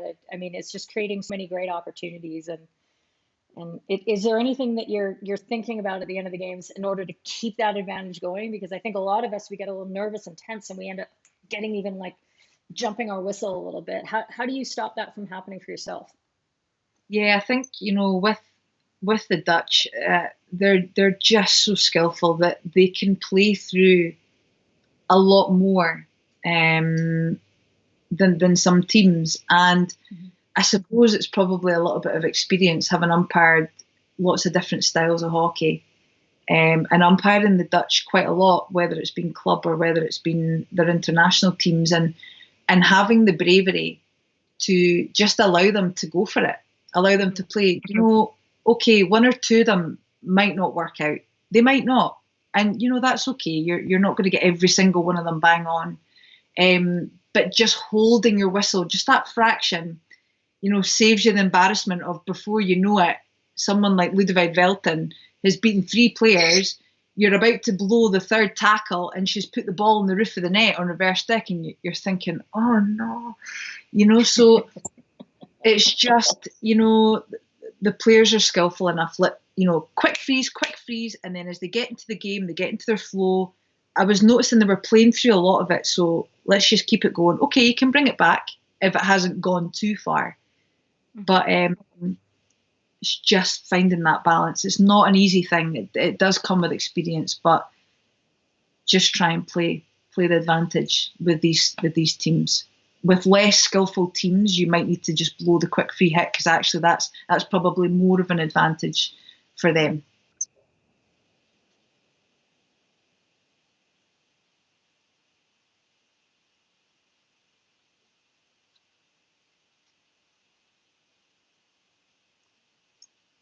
So we're coming to 4 minutes left now in Q4. You are very, very busy.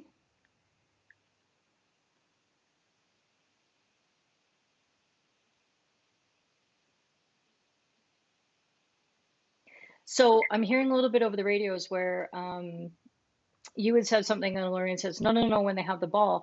Was Australia asking for a goalkeeper substitution at that point, but they wanted to make sure it was when they had the ball? Was that, do you remember that? Or am I imagining things in my head? That's a good question, Kelly. I can't honestly remember. Totally minor thing. There are some like blank patches where you just haven't got a clue what's going on. I think they were looking for a goalkeeping substitution, Yeah. Well, it's around that time in the match where they would be probably getting prepared and all that kind of thing.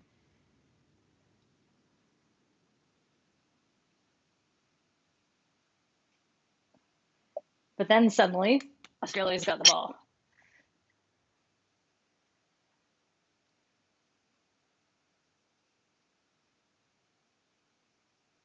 So a little delay on that whistle. I think you helped Lorraine let her know that the deflection went off the defender's stick and hit the defender in the back of the head. Those are always scary. I hate seeing that. Oof. Just cracks her in the back of the head. So we're at 246 with a Aussie corner.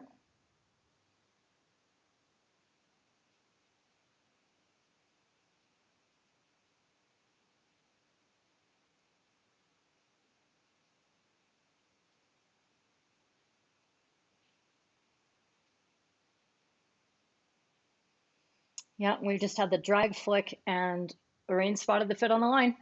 Easy penalty stroke.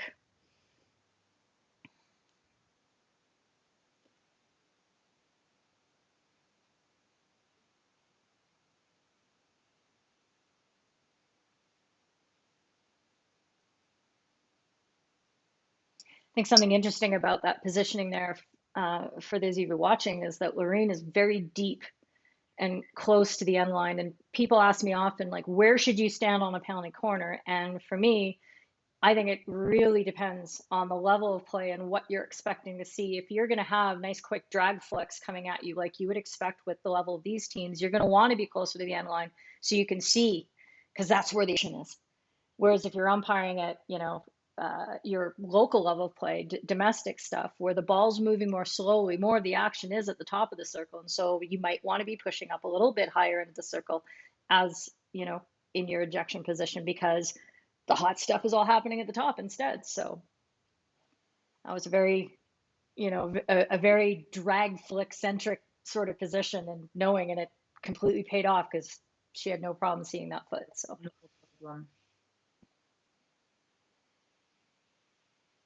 And that again comes with knowing teams. You see someone like Jodie Kenny stepping up, you're thinking there's probably going to be a drag flick coming here.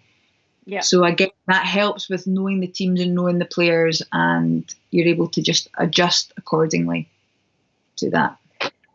Somebody did ask earlier, I can't go back to the comment now, but asking about how much video work or preparation you would do for particular teams at this level. Are you watching game tape before you go into the matches, or are you just drawing on your previous experience? So we're really lucky that we've got something called Coach Logic, and all the games are downloaded onto that, and they're tagged, and that's kind of our responsibility. So after this game, I would then be expected, maybe not immediately after, but 2 or 3 days later, just tag it. So I'd watch through it, tag it, and then other people are able to access that and look through the footage.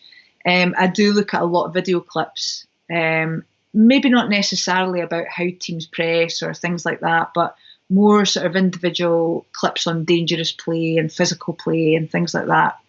But I try not to overanalyze it too much to avoid hunting or any prejudgment of a game. You've got to go in with an open mind, fresh mind, and just read the game as it comes in front of you, because you could go out thinking this is going to be like this, it's going to be really physical, it's going to be really tight, it's going to be this, and all of a sudden it's lovely and open, or the opposite. A game like this, it's lovely and open and there's not been that much breakdown.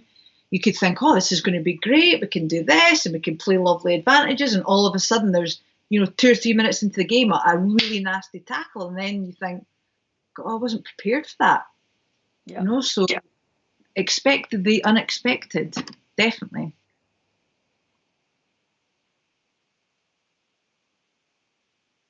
So I guess that's letting the tape inform your game plan, but knowing that that game plan is going to change. Constantly changing. Yeah. So I'm on the penalty corner right there at the 1 minute mark with in Q1. Really good defensive play there.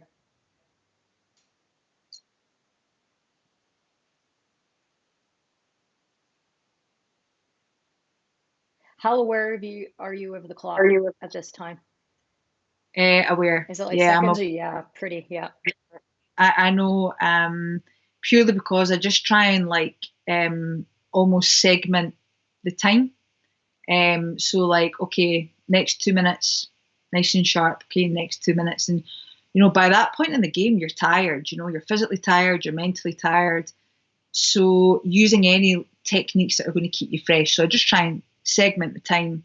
Plus, again, we help each other out. I couldn't always see the clock because of the glare from the sun. So Lorraine's like, right, last 2 minutes, come on, let's keep it tight. Or, last minute, especially when there's, the potential for the hooter to go in the middle of the penalty corner. So that's a good time to manage it and say to the girls, look, the hooter's going to go in the middle of this. Just keep playing. Just keep playing. Because some of them will just stop, and the next minute the ball's in the back of the net and they're looking at you and you're like, you've got to keep playing. So that can be quite a good management situation. Yeah. Oh, that's very good. So we've just had the video referral, and we'll just scroll it through, but I think I want to come back to this clip because we can go through this one because this was really entertaining in the stands. Yeah. I was sitting with all the media people and I gotta say, when that ball got sent off the end line, I think everybody turned off and went, woo! Yeah. Because they knew it was a big call. Yeah. So everybody, if we, just pause here because we'll go back to this send off the end line. These are tough decisions, right? At the absolute end of it.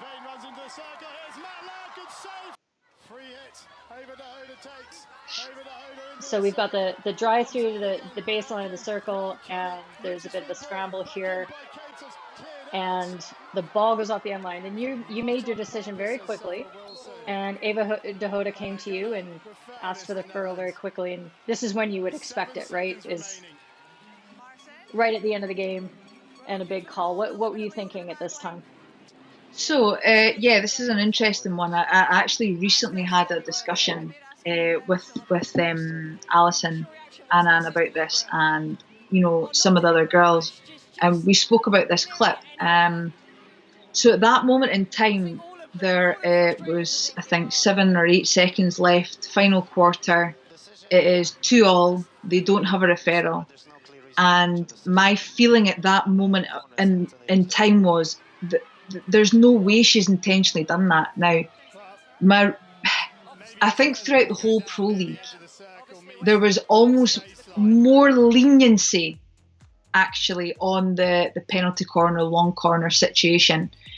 And at that moment in time, it looked quite wide. It also, I was aware that there was a player, our own player, coming into her. And for me, I could not be 100% sure that was intentional. And I didn't want to, I'm not going to say ruin the game for a decision that I wasn't sure about, but I just wasn't so convinced that I was going to make that decision. Now, they used their video referral, which was absolutely fine. I'm not surprised that they used it. And Marcin came back that he agreed that should just be a long corner. Tough decision. Tough decision. But I think in the context of this game, in the context of when it was, what was happening, I think a penalty corner would have been a really difficult call to make. Yeah, I agree. I've put up on the screen and I've paused the clip pretty much at the moment where the defender is going to send off the ball, and it's you can see that exactly where she's got her own teammate.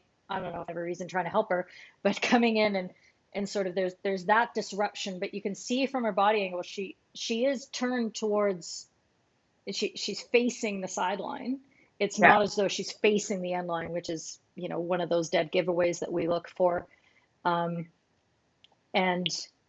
with Ava de Hoda, she's actually behind on the baseline. So if she had sent it more directly off, she actually would have, been going towards her, which would have been a terrible decision to make. And then, like you said, the angle of the ball is quite off. So I think, at the end of these games that you want to be 100% sure, because this is gonna be the goal, right? Yeah, well, if I'd given a penalty corner there and the Dutch would have scored, I think that the Aussies would have felt really aggrieved by that, and I can understand that, because I think especially the way that throughout the Pro League that the penalty corner off the back line had been blown, that would have just felt a wee bit out of the blue. Yeah. And like I say, being in the game, having a feel for the game, I just think that in the context, the long corner was the right decision. Yeah, absolutely. Absolutely. Okay, so we can now queue up the shootout because it definitely went to one. Wow.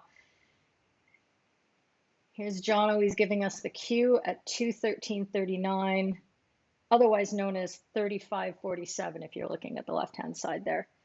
And wow, so you're getting set up. You've had all of the emotion and the excitement of the four quarters. How do you reset for the shootout now? Okay, so it's just for me, it's just a continuation of the game. I don't see it as being any different. I just see it as a one-on-one situation. I don't look at it any differently. And again, just so I knew that the shootout was going to happen from this goal. That doesn't actually mean that I have to take or lead the shootout. So if I, at that moment in time, was feeling I'm not in a good headspace, or I've been feeling under pressure and I'm not feeling confident, and Loreen was like, I'm happy to take it, don't worry, then that's absolutely fine. She could take it. And I don't think a lot of people know that. So, but I was quite happy. We had a good flow, and I thought, right, let's just go for it. So for me, it's just a continuation. I don't treat it any differently. Yeah, great. Okay, well, I think everybody might be queued up because we've got a couple shootouts where it's not super contentious yet. So we'll get started. So I'm just going to drag mine back a little bit. Oh, I should not have done that. Okay, I need to do some rewinding. This is what happens. Okay, I am now ready. Technology. All right, so if everybody's ready for the shootout, we'll get started with the first attempt by Australia in 3, 2, 1. And here she comes.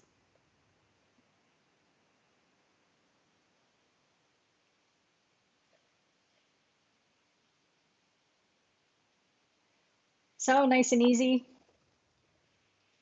Yeah, it's great when that happens. Yes. Needed some more of those.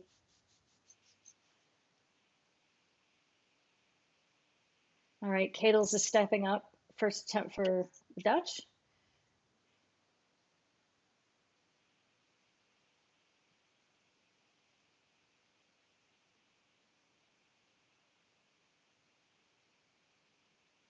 Is there any time that you change your positioning when you're controlling a shootout like that, or do you tend to, yep, this is the best place to be? No, I You think can be in same. your happy place the whole time. Yeah, I think it's important that we start ahead of play, because for the whole game we're ahead of play. So why run in with the player? Already be there. Yeah. And then you're there. Yeah. Well, and there's no decision to make until you're getting closer to the P spot anyway. So yeah, no point in giving yourself extra work to do. Exactly.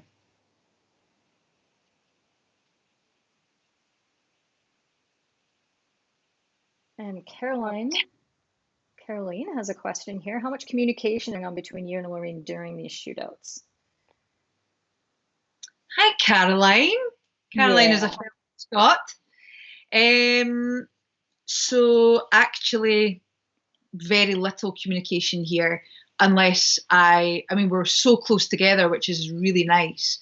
And it's normally, I look at her after every single one, and it's just a nod. It's just, yep. And Loreen's not going to step in unless she's really seen something. Yeah. So there's not an awful lot, unless there's maybe something there. But I'll always just give her a little nod after, just to make sure that we're good. Yeah. Okay. And that comes into play here in this third set. I think. Oh, we still have the Aussies to go for one to finish. Oh.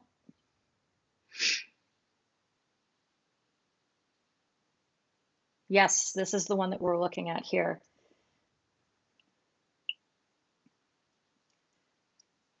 So 2 saves here, and the ball goes in net.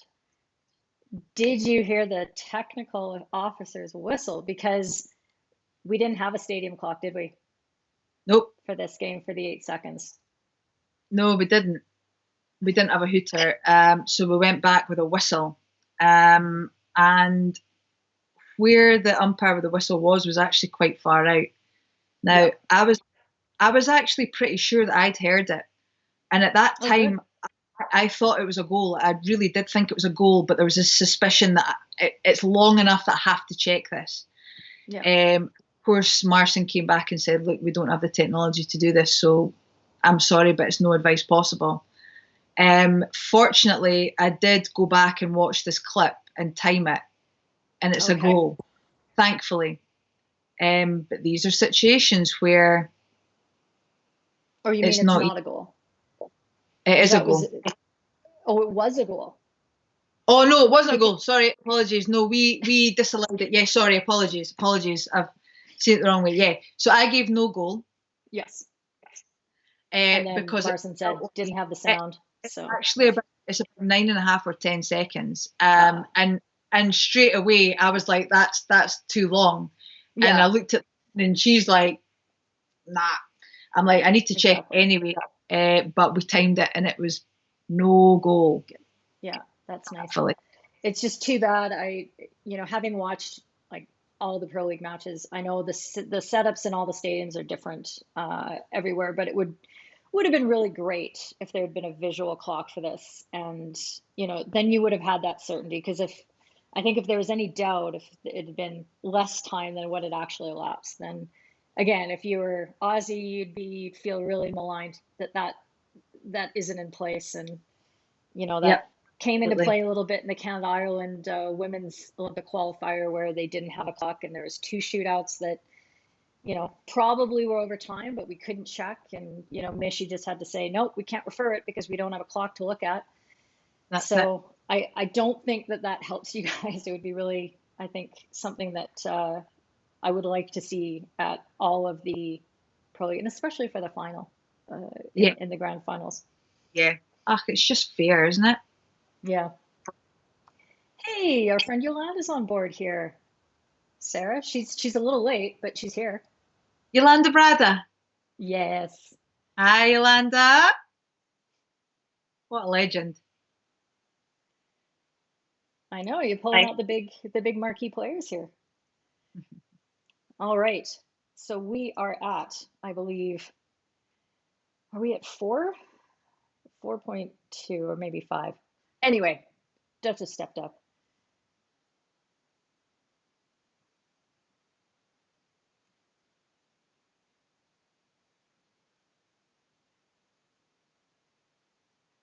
And it's Vane just having that miss there. Good saves by Lynch.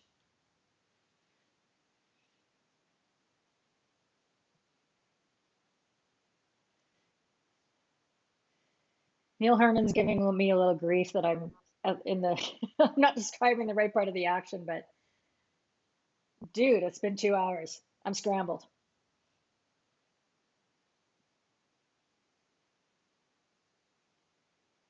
All right.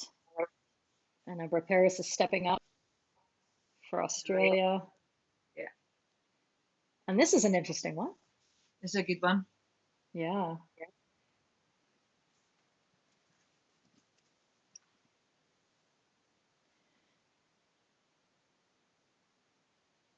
So on the rebound here, Paris is falling to her knees and she's sweeping the ball along with a reverse. And again, you do a really good job here, nice and clear with Marson.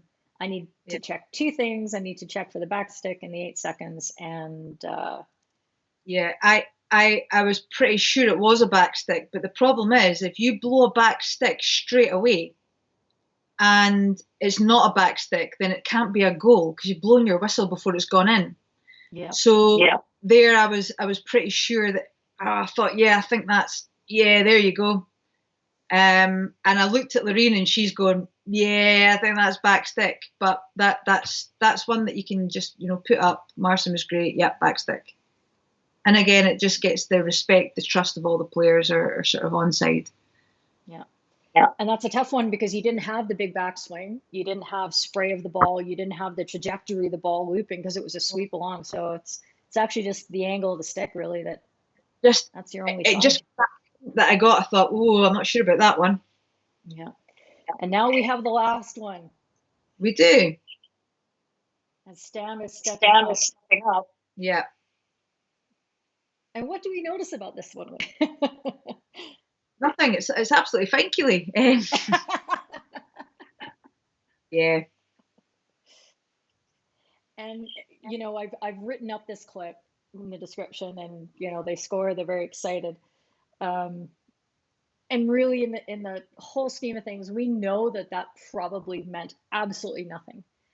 But the first time that somebody pushes the regulation a little bit, and it's only in the regulations. There's nothing in the rules of hockey about how shootouts are supposed to be conducted. But the regulations do say that the attacker has to start in the center of the goal. Yeah. Or in line with the center of the goal. But yeah, one of those things in the moment is just like, well, we've never seen that before. And I could hear you and Lorraine saying, like, well, what did you say to each other at that moment? Because Sam said, Lorraine, get out of my way. Yeah. She just rocked up. Lorraine, just move. I think I said to Lorraine at the time, because I was already quite far forward, I wasn't sure how wide she was. Mm-hmm. And I said, is she taking that centrally? And Lorraine said, nah, I think it's okay. As in, like, I think she can do that. And I was sort of like, it doesn't seem right, but we're going to roll with it. Yeah. Come on. She wasn't miles away. She was slightly off centre. Yeah, okay. It probably could have been a retake, but I think in that moment, it was a goal. Nobody said anything. Nobody complained. The Aussies were absolutely brilliant after the game. They were in great spirits. They asked me about it at the hotel later on at night, but it was a really nice conversation. It wasn't, having a go or anything like that. And they were just brilliant. I think they were just so pleased with their performance against the Dutch girls. And so, yeah. Yeah, there you go. It was interesting because Helen on the commentary, she says, oh, no, it's fine. They can take it from wherever they want. And when you think about it logically, it takes the attacker further away, right? They have a very slightly, but they have a longer distance to travel to get to, where they're looking to go. So it doesn't seem like something you would have to, it's not something you would have to penalize. You would correct it if you could before it happened. But really after the fact, would you say, what advantage does that actually gain the attacker at all? So I don't know if you would even restart that. Retake. If I'd gone back in time and I could have been there again, I probably would have said, look, that has to be in the middle. Mm-hmm. But I'm not going to lose any sleep over that one. It is what it is. Absolutely. That's fantastic. All right. If there's any more questions, we would love to hear them. We have Sarah's been super patient and taken a lot of her time today, but hopefully she'll grab another couple questions if anybody wants to ask. Anything there. I think everybody's just in awe of what an emotional and well played game that was. Just fantastic. Absolutely loved it. And you kind of walk after a game like that and you're just like, whoa, I am done. Just went over to Lorraine. I think we just had this massive hug and just went, and when the coaches come up to you and shake your hand after, and they're like, that was amazing. It's just a great feeling when they come off and they go over and shake your hand and they're not at you, what about this and what about this? Everyone's just enjoyed the whole hockey spectacle and being part of that. And that for me is just why I do it, really. Yeah, fantastic. Here's a good question from Simon. When do you know, when do you get your appointments about you're going to umpire the final? And do you do anything special? How did you prepare on the day? Did you watch the bronze medal game or did you stay away from it? So again, it's dependent on the tournament and your umpires managers. And, for a bigger tournament where you've got a lot of rest days, something like, the World Cup or the Olympics, you might get your appointments for like 2 or 3 days in advance. But for the grand final, there were 5 of us there. And I think I got the appointment at the night of the semi-finals, so the night before the grand final. I had quite a relaxed morning, just go for a walk, listen to my music, just have a think about the game. I did go and see the third, fourth, but I think I watched the first half and then left halfway through, went and got a coffee and just had a bit of chill time. Yeah. I just like to I love to go for a walk and just gather my thoughts and have a wee think about what I'm going to do, and almost like mentally rehearse the games, and think about what I want to achieve in that game. What are the key areas?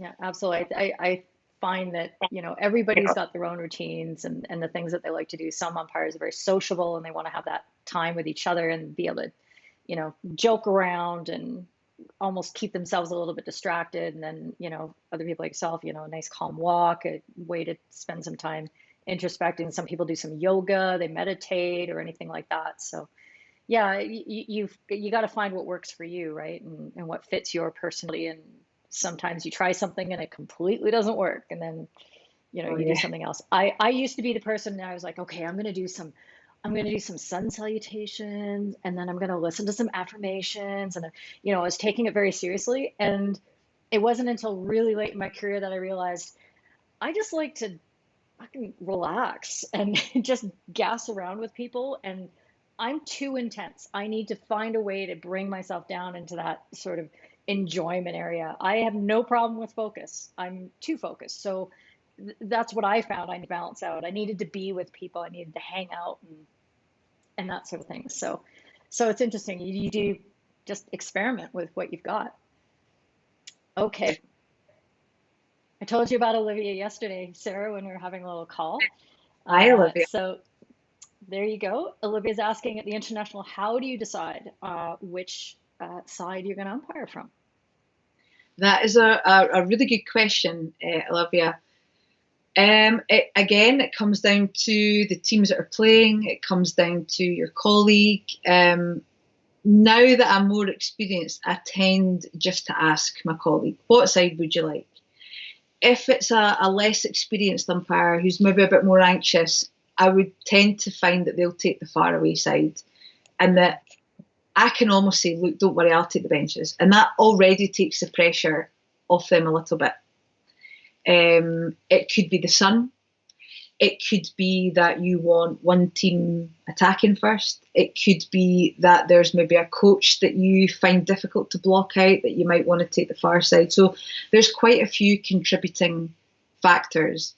But I feel now I'm at a stage where actually it really doesn't make a difference to me anymore. So I'm more conscious about making sure that my colleague's okay, and making sure that they're comfortable.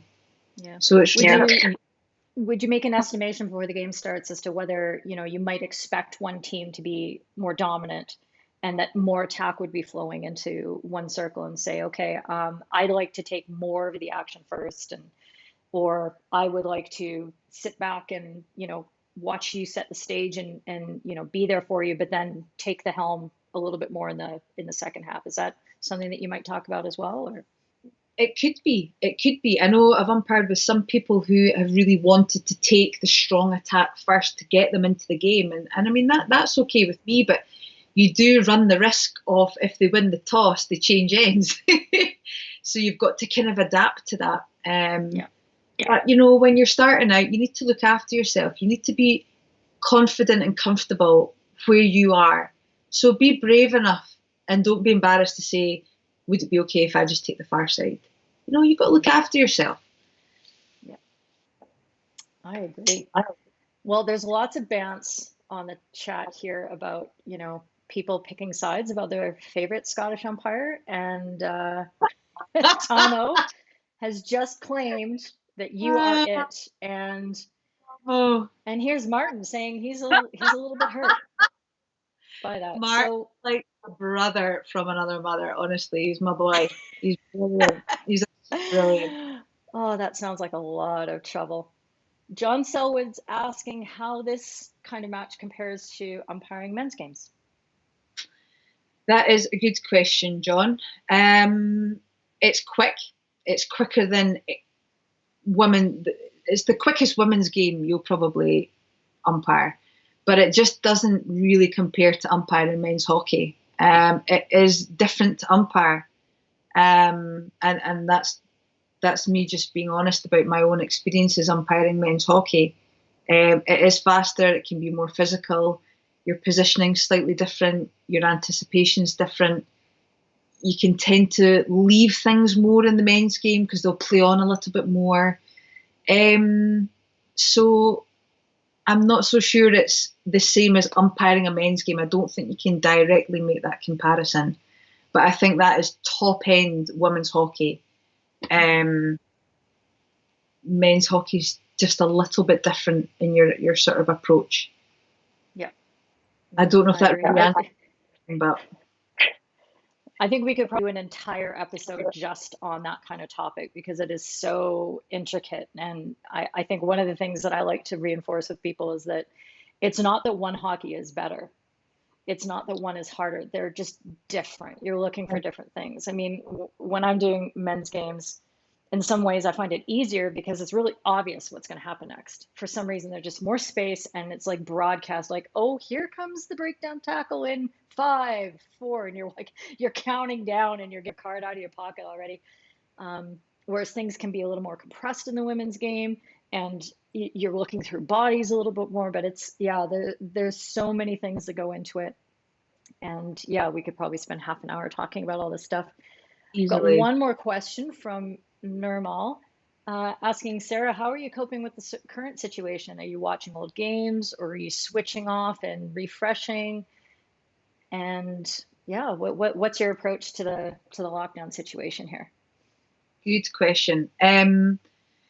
Actually, if I'm being honest, I was quite glad to have a little bit of a break, both mentally and physically. And I did make sure that I took a little bit of time just to completely switch off from hockey, knowing that it wasn't just me switching off from hockey, but actually everybody just taking a well-earned break from it.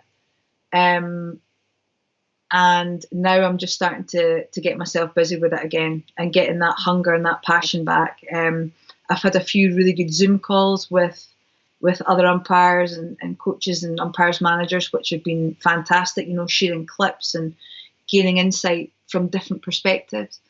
Again, we've got Coach Logic, so I've been watching back old clips and games and just keeping touching base with it, not going overboard, but also not just completely losing touch with all things hockey. And, even things like this that we're doing today is just brilliant. And even that just keeps my brain ticking over, watching back old games and talking about hockey, answering questions. I've got another Q&A thing on Monday. So I've really enjoyed having the time to sit and do these things, which I feel are so valuable. And I've really thoroughly enjoyed doing it. Yeah, that's awesome. Yeah, it's been amazing that the way that we can, get something so positive out of it. And that now we're doing all this background work that, oftentimes in the middle of seasons and that sort of thing, we just don't have time to do.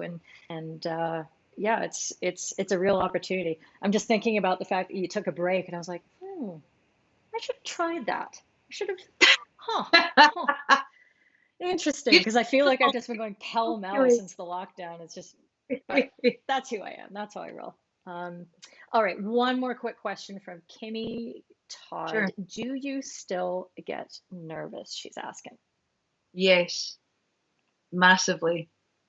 Yeah, and I'll never lose that. And do you know what? When I start to walk onto games and not feel nervous, then it's probably time for me to finish, because I think it shows that I still really care. And it shows that I have high standards for myself and high expectations. And I want to meet them in every game, regardless of what game it is. So yes, I do still get nervous, but it's about using, mindfulness and breathing techniques and things like that to just keep yourself calm and give off that calm exterior, even though inside I might be absolutely dying.